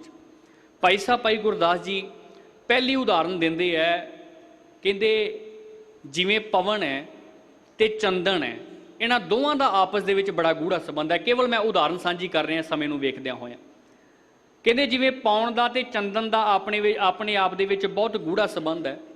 ਚੰਦਨ ਦੀ ਪਵਨ ਲੋਕਾਂ ਤੱਕ ਨਹੀਂ ਪਹੁੰਚ ਸਕਦੀ, ਚੰਦਨ ਦੀ ਸੁਗੰਧੀ ਲੋਕਾਂ ਤੱਕ ਨਹੀਂ ਪਹੁੰਚ ਸਕਦੀ ਜੇਕਰ ਪੌਣ ਨਾ ਹੋਵੇ, ਤੇ ਕਹਿੰਦੇ ਪੌਣ ਦੇ ਵਿੱਚ ਸੁਗੰਧੀ ਨਹੀਂ ਆ ਸਕਦੀ ਜੇਕਰ ਚੰਦਨ ਨਾ ਹੋਵੇ। ਦੋਵੇਂ ਇੱਕ ਦੂਸਰੇ ਦੇ ਪੂਰਕ ਨੇ। ਕੱਲੀ ਚੰਦਨ ਵੀ ਕੁਝ ਨਹੀਂ ਕਰ ਸਕਦੀ ਤੇ ਕੱਲੀ ਹਵਾ ਵੀ ਕੁਝ ਨਹੀਂ ਕਰ ਸਕਦੀ। ਚੰਦਨ ਦੀ ਸੁਗੰਧੀ ਦਾ ਲੋਕਾਂ ਤੱਕ ਪਹੁੰਚਣਾ ਹੋਵੇ ਤੇ ਪੌਣ ਦਾ ਬੜਾ ਜ਼ਰੂਰੀ ਹੈ, ਤੇ ਪੌਣ ਦੇ ਵਿੱਚ ਜੇਕਰ ਸੁਗੰਧੀ ਆਉਣੀ ਹੋਵੇ ਤੇ ਚੰਦਨ ਦਾ ਹੋਣਾ ਬੜਾ ਜ਼ਰੂਰੀ ਹੈ। ਦੂਸਰੀ ਉਦਾਹਰਨ ਭਾਈ ਸਾਹਿਬ ਭਾਈ ਗੁਰਦਾਸ ਜੀ ਇੱਕ ਡਾਕਟਰ ਦੀ ਦਿੰਦੇ ਆ। ਕਹਿੰਦੇ ਜਿਵੇਂ ਇੱਕ ਡਾਕਟਰ ਇੱਕ ਗੁਪਤ ਦਵਾਈ ਨੂੰ ਸਮਝ ਲੈਂਦਾ। ਹੁਣ ਆਮ ਇਨਸਾਨ ਜਦੋਂ ਕਿਸੇ ਮੈਡੀਕਲ ਸਟੋਰ ਦੇ ਵਿੱਚ ਜਾਵੇ, ਸਾਧ ਸੰਗਤ ਜਿਹਨੂੰ ਮੈਡੀਕਲ ਦੀ ਕੋਈ ਵੀ ਜਾਣਕਾਰੀ ਨਹੀਂ, ਉਹ ਮੈਡੀਕਲ ਸਟੋਰ ਦੇ ਵਿੱਚ ਦਵਾਈਆਂ ਨੂੰ ਵੇਖ ਕੇ ਅੰਦਾਜ਼ਾ ਨਹੀਂ ਲਗਾ ਸਕਦਾ ਕਿ ਕਿਹੜੀ ਦਵਾਈ ਕਿਸ ਮਰਜ਼ ਦੀ ਹੈ, ਕਿਹੜੀ ਦਵਾਈ ਕਿਹੜੀ ਬਿਮਾਰੀ ਨੂੰ ਠੀਕ ਕਰ ਸਕਦੀ ਹੈ। ਉਹ ਉਹੀ ਦੇਖ ਸਕਦਾ ਹੈ ਜਿਹਨੂੰ ਦਵਾਈਆਂ ਦੇ ਬਾਰੇ ਗਿਆਨ ਹੋਵੇਗਾ। ਡਾਕਟਰ ਦਵਾਈਆਂ ਦੇ ਗੁਪਤ ਰਹੱਸਾਂ ਨੂੰ ਸਾਹਮਣੇ ਰੱਖਦਾ ਹੈ, ਪਰ ਦਵਾਈਆਂ ਤੋਂ ਬਿਨਾਂ ਡਾਕਟਰ ਵੀ ਠੀਕ ਨਹੀਂ ਕਰ ਸਕਦਾ। ਭਾਈ ਸਾਹਿਬ ਭਾਈ ਗੁਰਦਾਸ ਉਦਾਹਰਨ ਦਿੰਦੇ ਆ ਕਿ ਡਾਕਟਰ ਜਿਵੇਂ ਦਵਾਈ ਦੇ ਗੁਪਤ ਰਹੱਸ ਨੂੰ ਲੋਕਾਂ ਦੇ ਸਾਹਮਣੇ ਲੈ ਕੇ ਆਂਦਾ ਹੈ, ਪਰ ਦਵਾਈ ਤੋਂ ਬਿਨਾਂ ਡਾਕਟਰ ਵੀ ਠੀਕ ਨਹੀਂ ਕਰ ਸਕਦਾ। ਤੀਸਰੀ ਉਦਾਹਰਨ ਭਾਈ ਸਾਹਿਬ ਭਾਈ ਗੁਰਦਾਸ ਜੀ ਇੱਕ ਅਜਿਹੇ ਜਹਾਜ਼ ਦੀ ਦਿੰਦੇ ਹੈ। ਕਹਿੰਦੇ ਜਿਵੇਂ ਜਹਾਜ਼ ਤੋਂ ਬਿਨਾਂ ਮਲਾਹ ਪਾਰ ਨਹੀਂ ਲੈ ਕੇ ਜਾ ਸਕਦਾ, ਔਰ ਮਲਾਹ ਤੋਂ ਬਿਨਾਂ ਜਹਾਜ਼ ਦਾ ਕੋਈ ਵਜੂਦ ਨਹੀਂ ਹੁੰਦਾ। ਦੋਵੇਂ ਆਪਸ ਦੇ ਵਿੱਚ ਜੁੜੇ ਹੋਏ ਆ। ਪੌਣ ਤੇ ਚੰਦਨ ਆਪਸ ਦੇ ਵਿੱਚ ਜੁੜੇ ਹੋਏ ਆ, ਜਹਾਜ਼ ਤੇ ਖੇਵਟ ਆਪਸ ਦੇ ਵਿੱਚ ਜੁੜੇ ਹੋਏ ਆ, ਡਾਕਟਰ ਤੇ ਦਵਾਈ ਆਪਸ ਦੇ ਵਿੱਚ ਜੁੜੇ ਹੋਏ ਆ। ਕਹਿੰਦੇ ਠੀਕ ਇਸੇ ਤਰ੍ਹਾਂ ਨਾਮ ਦਾ ਤੇ ਗੁਰੂ ਦਾ ਆਪਸ ਦੇ ਵਿੱਚ ਬੇਹੱਦ ਗੂੜਾ ਰਿਸ਼ਤਾ ਹੁੰਦਾ ਹੈ। ਗੁਰੂ ਹੀ ਨਾਮ ਸਿੱਖ ਨੂੰ ਬਖਸ਼ ਸਕਦਾ ਹੈ, ਗੁਰੂ ਤੋਂ ਬਿਨਾਂ ਨਾਮ ਦੀ ਪ੍ਰਾਪਤੀ ਨਹੀਂ ਹੋ ਸਕਦੀ। ਇਹ ਤੁਸੀਂ ਭੁੱਲ ਜਾਓ ਕਿ ਗੁਰੂ ਤੋਂ ਬਿਨਾਂ, ਗੁਰੂ ਦੀ ਬਖਸ਼ਿਸ਼ ਤੋਂ ਬਿਨਾਂ ਆਪਣੇ ਤੌਰ ਤੇ ਅਸੀਂ ਅੰਦਰ ਦਾ ਖੇੜਾ ਪ੍ਰਾਪਤ ਕਰ ਲਵਾਂਗੇ, ਅੰਦਰ ਦੀ ਖੁਸ਼ੀ ਪ੍ਰਾਪਤ ਕਰ ਲਵਾਂਗੇ। ਗੁਰੂ ਦੀ ਕਿਰਪਾ ਹੋਵੇਗੀ ਤੇ ਨਾਮ ਦੀ ਦਾਤ ਮਿਲਦੀ ਹੈ। ਔਰ ਭਗਤ ਸਾਹਿਬ ਜੀ ਕਹਿੰਦੇ ਹੈ ਗੁਰ ਪ੍ਰਸਾਦ ਨਿਰੰਜਨ ਪਾਵੋ। ਗੁਰੂ ਦੀ ਕਿਰਪਾ ਦੇ ਨਾਲ ਉਸ ਪਰਮਾਤਮਾ ਨਿਰੰਜਨ ਨੂੰ ਪਾਇਆ ਜਾ ਸਕਦਾ ਹੈ। ਪੂਜਾ ਅਰਚਾ ਆਹੇ ਨਾ ਤੋਰੀ। ਕਹਿੰਦੇ ਮੈਨੂੰ ਤੇ ਤੇਰੀ ਪੂਜਾ ਕਰਨੀ ਮਹਾਰਾਜ ਨਹੀਂ ਹੋ ਆਈ, ਮੈਨੂੰ ਤੇ ਤੇਰੀ ਪੂਜਾ ਕਰਨ ਦੀ ਜਾਚ ਨਹੀਂ ਆਈ ਜਿਵੇਂ ਸਾਰੀ ਦੁਨੀਆ ਪੂਜਾ ਕਰਦੀ ਹੈ। ਮੈਨੂੰ ਉਸ ਤਰ੍ਹਾਂ ਦਾ ਕੋਈ ਢੰਗ ਤੇਰੀ ਪੂਜਾ ਕਰਨ ਦਾ ਨਹੀਂ ਆਉਂਦਾ। ਕਹਿ ਰਵਿਦਾਸ ਕਵਨ ਗਤ ਮੋਰੀ। ਰਵਿਦਾਸ ਮਹਾਰਾਜ ਕਹਿੰਦੇ ਹੈ ਕਿ ਹੁਣ ਮੇਰਾ ਕੀ ਹਾਲ ਹੋਵੇਗਾ ਜਦੋਂ ਮੈਨੂੰ ਜਾਚ ਹੀ ਨਹੀਂ ਕਿ ਤੇਰੀ ਪੂਜਾ ਕੀ ਕਰਨੀ ਹੈ, ਤੇਰੀ ਪੂਜਾ ਕਿਵੇਂ ਕਰਨੀ ਹੈ, ਮੇਰਾ ਕੀ ਹਾਲ ਹੋਵੇਗਾ। ਸੋ ਭਗਤ ਸਾਹਿਬ ਜੀ ਨੇ ਉਪਰੋਕਤ ਪੰਕਤੀਆਂ ਦੇ ਵਿੱਚ ਇਹ ਗੱਲ ਦਾ ਜ਼ਿਕਰ ਕੀਤਾ ਹੈ ਕਿ ਬਾਹਰੀ ਤੌਰ ਤੇ ਵਿਖਾਵਿਆਂ ਦੇ ਨਾਲ ਪਰਮਾਤਮਾ ਖੁਸ਼ ਨਹੀਂ ਹੁੰਦਾ। ਉਹਦੇ ਵਾਸਤੇ ਮਨੁੱਖ ਦਾ ਅੰਦਰੋਂ ਸੱਚਾ ਹੋਣਾ ਬਹੁਤ ਜ਼ਰੂਰੀ ਹੈ, ਉਹਦੇ ਅੰਦਰ ਦੀ ਭਾਵਨਾ ਦਾ ਹੋਣਾ ਬਹੁਤ ਜ਼ਰੂਰੀ ਹੈ। ਗੁਰੂ ਦੇ ਸਨਮੁਖ ਜਿਹੋ ਜੀ ਭਾਵਨਾ ਲੈ ਕੇ ਅਸੀਂ ਆਉਂਦੇ ਹਾਂ, ਉਹੋ ਜਿਹੀਆਂ ਭਾਵਨਾਵਾਂ ਗੁਰੂ ਪੂਰੀਆਂ ਕਰਦਾ ਹੈ। ਗੁਰੂ ਰਾਮਦਾਸ ਜੀ ਦੇ ਘਰ ਤੇ ਨਗਦੋ ਨਗਦੀ ਦਾ ਸੌਦਾ। ਸਾਧ ਸੰਗਤ ਗੁਰੂ ਰਾਮਦਾਸ ਕਿਸੇ ਦਾ ਰੱਖਦਾ ਨਹੀਂ, ਗੁਰੂ ਰਾਮਦਾਸ ਜੀ ਮਹਾਰਾਜ ਜੀ ਦੇ ਲੰਗਰਾਂ ਦੇ ਵਿੱਚ ਜਾ ਕੇ ਜਦੋਂ ਤੁਸੀਂ ਬਰਤਨ ਮਾਂਜਦੇ ਹੋ ਨਾ ਭਾਵਨਾ ਦੇ ਨਾਲ, ਗੁਰੂ ਪਾਤਸ਼ਾਹ ਉਦੋਂ ਹੀ ਖੁਸ਼ੀਆਂ ਤੇ ਆਨੰਦ ਖੇੜਾ ਝੋਲੀ ਦੇ ਵਿੱਚ ਪਾ ਦਿੰਦਾ। ਮੈਂ ਬਹੁਤ ਸਾਰੇ ਅਜਿਹੇ ਗੁਰਮੁਖਾਂ ਨੂੰ ਜਾਣਦਾ ਜਿਹੜੇ ਕਹਿੰਦੇ ਸਨ ਕਿ ਕਦੀ ਜ਼ਿੰਦਗੀ 'ਚ ਸਕੂਨ ਨਹੀਂ ਆਇਆ, ਲੇਕਿਨ ਜਦੋਂ ਗੁਰੂ ਰਾਮਦਾਸ ਜੀ ਦੇ ਦਰ ਤੇ ਜਾ ਕੇ ਬਰਤਨਾਂ ਦੀ ਸੇਵਾ ਕੀਤੀ, ਇੱਕ ਅਜਿਹਾ ਅਲੌਕਿਕ ਅਹਿਸਾਸ ਮਨ ਦੇ ਵਿੱਚ ਆਇਆ ਕਿ ਉਹ ਖੇੜਾ ਕਦੀ ਦੁਨੀਆ ਦੇ ਵਿੱਚ ਹੋਰ ਕਿਤੇ ਪ੍ਰਾਪਤ ਨਹੀਂ ਹੋ ਸਕਦਾ। ਕਹਿਣ ਤੋਂ ਭਾਵ ਕਿ ਅੰਦਰ ਦੀ ਗੱਲ ਹੈ। ਇੱਕ ਛੋਟੀ ਜਿਹੀ ਉਦਾਹਰਨ ਭਾਈ ਸਾਹਿਬ ਭਾਈ ਗੁਰਦਾਸ ਜੀ ਦੀਆਂ ਰਚਨਾਵਾਂ ਵਿੱਚੋਂ ਦੇਖ ਕੇ ਅਸੀਂ ਸਮਾਪਤੀ ਵੱਲ ਵਧੀਏ। ਭਾਈ ਸਾਹਿਬ ਭਾਈ ਗੁਰਦਾਸ ਜੀ ਨੇ ਕਿਹਾ ਕਿ ਬਾਹਰੀ ਤੌਰ ਤੇ, ਜਿਵੇਂ ਭਗਤ ਸਾਹਿਬ ਕਹਿੰਦੇ ਆ ਕਿ ਬਾਹਰੀ ਤੌਰ ਤੇ ਫੁੱਲ ਚੜਾ ਲਓ, ਜਲ ਚੜਾ ਲਓ, ਇਹ ਸਾਰੇ ਝੂਠੇ ਨੇ।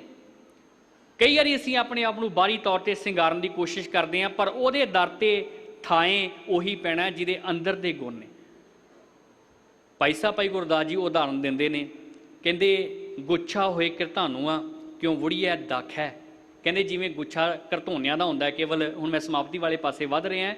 ਭਾਈ ਸਾਹਿਬ ਕਹਿੰਦੇ ਜਿਵੇਂ ਘਰਧੋਨਿਆਂ ਦਾ ਗੁੱਛਾ ਹੁੰਦਾ, ਵੇਖਣ ਨੂੰ ਉਹ ਹਰਾ ਹੈ, ਦੇਖਣ ਨੂੰ ਉਹ ਗੋਲ ਹੈ ਜਿਵੇਂ ਅੰਗੂਰ ਹੁੰਦੇ ਆ, ਪਰ ਕਹਿੰਦੇ ਗੁਣਾਂ ਦੇ ਵਿੱਚ ਫਰਕ ਹੈ। ਅੰਗੂਰ ਵੀ ਹਰੇ ਨੇ, ਘਰਧੋਨੇ ਵੀ ਹਰੇ ਨੇ, ਪਰ ਇਹਨਾਂ ਦੋਵਾਂ ਦੇ ਸਵਾਦ ਦੇ ਵਿੱਚ ਤੇ ਗੁਣਾਂ ਦੇ ਵਿੱਚ ਬੜਾ ਫਰਕ ਹੈ। ਦੂਸਰੀ ਉਦਾਹਰਨ ਦੇ ਵਿੱਚ ਭਾਈ ਸਾਹਿਬ ਭਾਈ ਗੁਰਦਾਸ ਜੀ ਕਹਿੰਦੇ ਅੱਕੇ ਕੇਰੀ ਖੱਖੜੀ ਕੋਈ ਅੰਬ ਨਾ ਆਖੈ। ਹੁਣ ਅੱਕ ਦੀ ਖੱਖੜੀ ਤੇ ਅੰਬੀ ਦੋਵੇਂ ਇੱਕੋ ਜਿਹੀਆਂ ਹੁੰਦੀਆਂ, ਹਰੀਆਂ ਹੁੰਦੀਆਂ, ਵੇਖਣ ਦੇ ਵਿੱਚ ਛੋਟੇ ਸਾਈਜ਼ ਦੀਆਂ ਹੁੰਦੀਆਂ, ਪਰ ਕਹਿੰਦੇ ਦੋਵਾਂ ਦੇ ਸਵਾਦ ਦੇ ਵਿੱਚ ਫਰਕ ਹੁੰਦਾ, ਦੋਵਾਂ ਦੇ ਗੁਣਾਂ ਦੇ ਵਿੱਚ ਫਰਕ ਹੁੰਦਾ। ਫਟਕ ਨਾ ਪੂਜਨ ਹੀਰਿਆਂ ਕਿਉਂ ਭਰਿਆ ਬਿਆਖੈ। ਫਟਕ ਦਾ ਭਾਵ ਹੁੰਦਾ ਬਲੌਰ ਬਾਂਟੇ, ਤੇ ਹੀਰੇ ਦਾ ਭਾਵ ਤੁਸੀਂ ਸਮਝਦੇ ਹੀ ਹੋ। ਭਾਈ ਸਾਹਿਬ ਜੀ ਕਹਿੰਦੇ ਬਲੌਰ ਕਦੀ ਵੀ ਹੀਰਿਆਂ ਦੀ ਬਰਾਬਰੀ ਨਹੀਂ ਕਰ ਸਕਦੇ ਹੁੰਦੇ। ਅਖੀਰ ਦੇ ਵਿੱਚ ਭਾਈ ਸਾਹਿਬ ਭਾਈ ਗੁਰਦਾਸ ਜੀ ਕਹਿੰਦੇ ਨੇ ਇਸੇ ਤਰ੍ਹਾਂ ਕਰਤੂਤ ਸੁ ਭਖ ਹੈ, ਤਿਉਂ ਸਾਧ ਅਸਾਧ ਪਰਖੀਨ ਕਰਤੂਤ ਸੁ ਭਖ ਹੈ। ਮਨੁੱਖ ਆਪਣੇ ਕਰਮਾਂ ਦੇ ਨਾਲ, ਅੰਦਰ ਦੇ ਨਾਲ ਪਛਾਣਿਆ ਜਾਂਦਾ ਹੁੰਦਾ ਹੈ, ਬਾਰੀ ਵਿਖਾਵਿਆਂ ਦੇ ਨਾਲ, ਭਰਮ ਸਥਾਪਿਤ ਕਰਨ ਦੇ ਨਾਲ ਨਹੀਂ। ਸੋ ਸਾਨੂੰ ਵੀ ਸਾਧ ਸੰਗਤ ਜੀ ਜਾਂਚ ਆ ਜਾਏ ਕਿ ਭਗਤ ਸਾਹਿਬ ਜੀ ਨੇ ਜਿਵੇਂ ਉਸ ਪਰਮਾਤਮਾ ਦੀ ਪੂਜਾ ਕੀਤੀ, ਆਪਣਾ ਤਨ ਆਪਣਾ ਮਨ ਉਹਦੇ ਅੱਗੇ ਚੜਾਇਆ, ਅੰਤਰਿਕ ਤੌਰ ਤੇ ਰੂਹਾਨੀਅਤ ਤੌਰ ਤੇ ਉਹਨਾਂ ਨੇ ਉਹਨੂੰ ਯਾਦ ਕੀਤਾ, ਨਾ ਕਿ ਬਾਹਰੀ ਤੌਰ ਤੇ ਇਹ ਜਾਤ ਸਾਨੂੰ ਵੀ ਆ ਜਾਵੇ। ਸੋ ਇਹ ਵਿਚਾਰਾਂ ਕਰਦਿਆਂ ਅਨੇਕਾਂ ਪ੍ਰਕਾਰ ਦੀਆਂ ਗਲਤੀਆਂ ਤੇ ਤਰੁੱਟੀਆਂ ਹੋ ਗਈਆਂ ਨੇ। ਗੁਰੂ ਸਾਹਿਬ ਤੇ ਗੁਰੂ ਸਾਹਿਬ ਜੀ ਦੀ ਸਾਜੀ ਨਵਾਜੀ ਸੰਗਤ ਬਖਸ਼ਣਯੋਗ ਹੈ। ਵਿਸ਼ੇਸ਼ ਤੌਰ ਤੇ ਧੰਨਵਾਦ ਸਾਹਿਬ ਸ੍ਰੀ ਗੁਰੂ ਗ੍ਰੰਥ ਸਾਹਿਬ ਜੀ ਮਹਾਰਾਜ ਜੀ ਦਾ, ਜਿਨ੍ਹਾਂ ਨੇ ਉਦਮ ਬਖਸ਼ਿਆ, ਗੁਰਬਾਣੀ ਸ਼ਬਦ ਵਿਚਾਰ ਆਪ ਜੀ ਦੇ ਨਾਲ ਸਾਂਝੀ ਕੀਤੀ ਹੈ। ਵਿਸ਼ੇਸ਼ ਤੌਰ ਤੇ ਧੰਨਵਾਦ ਕਰਨਾ ਚਾਹਾਂਗਾ ਸਿੰਘ ਸਾਹਿਬ ਗਿਆਨੀ ਰਘੁਬੀਰ ਸਿੰਘ ਜੀ ਦਾ, ਜਿਨ੍ਹਾਂ ਨੇ ਸਮਾਂ ਦੇ ਕੇ ਨਿਵਾਜਿਆ, ਔਰ ਸ਼੍ਰੋਮਣੀ ਗੁਰਦੁਆਰਾ ਪ੍ਰਬੰਧਕ ਕਮੇਟੀ ਦੀ ਸਮੁੱਚੀ ਮੈਨੇਜਮੈਂਟ ਦਾ, ਸਮੁੱਚੀ ਸੰਗਤ ਦਾ ਬਹੁਤ ਬਹੁਤ ਧੰਨਵਾਦ। ਆਓ ਆਖਰੀ ਪੰਕਤੀਆਂ ਦਾ ਪਾਠ ਕਰਕੇ ਸਮਾਪਤੀ ਕਰੀਏ ਜੀ। ਪੂਜਾ ਅਰਚਾ ਆਹੇ ਨਾ ਤੋਰੀ, ਕਹਿ ਰਵਿਦਾਸ ਕਵਨ ਗਤ ਮੋਰੀ। ਵਾਹਿਗੁਰੂ ਜੀ ਕਾ ਖਾਲਸਾ, ਵਾਹਿਗੁਰੂ ਜੀ ਕੀ ਫਤਿਹ।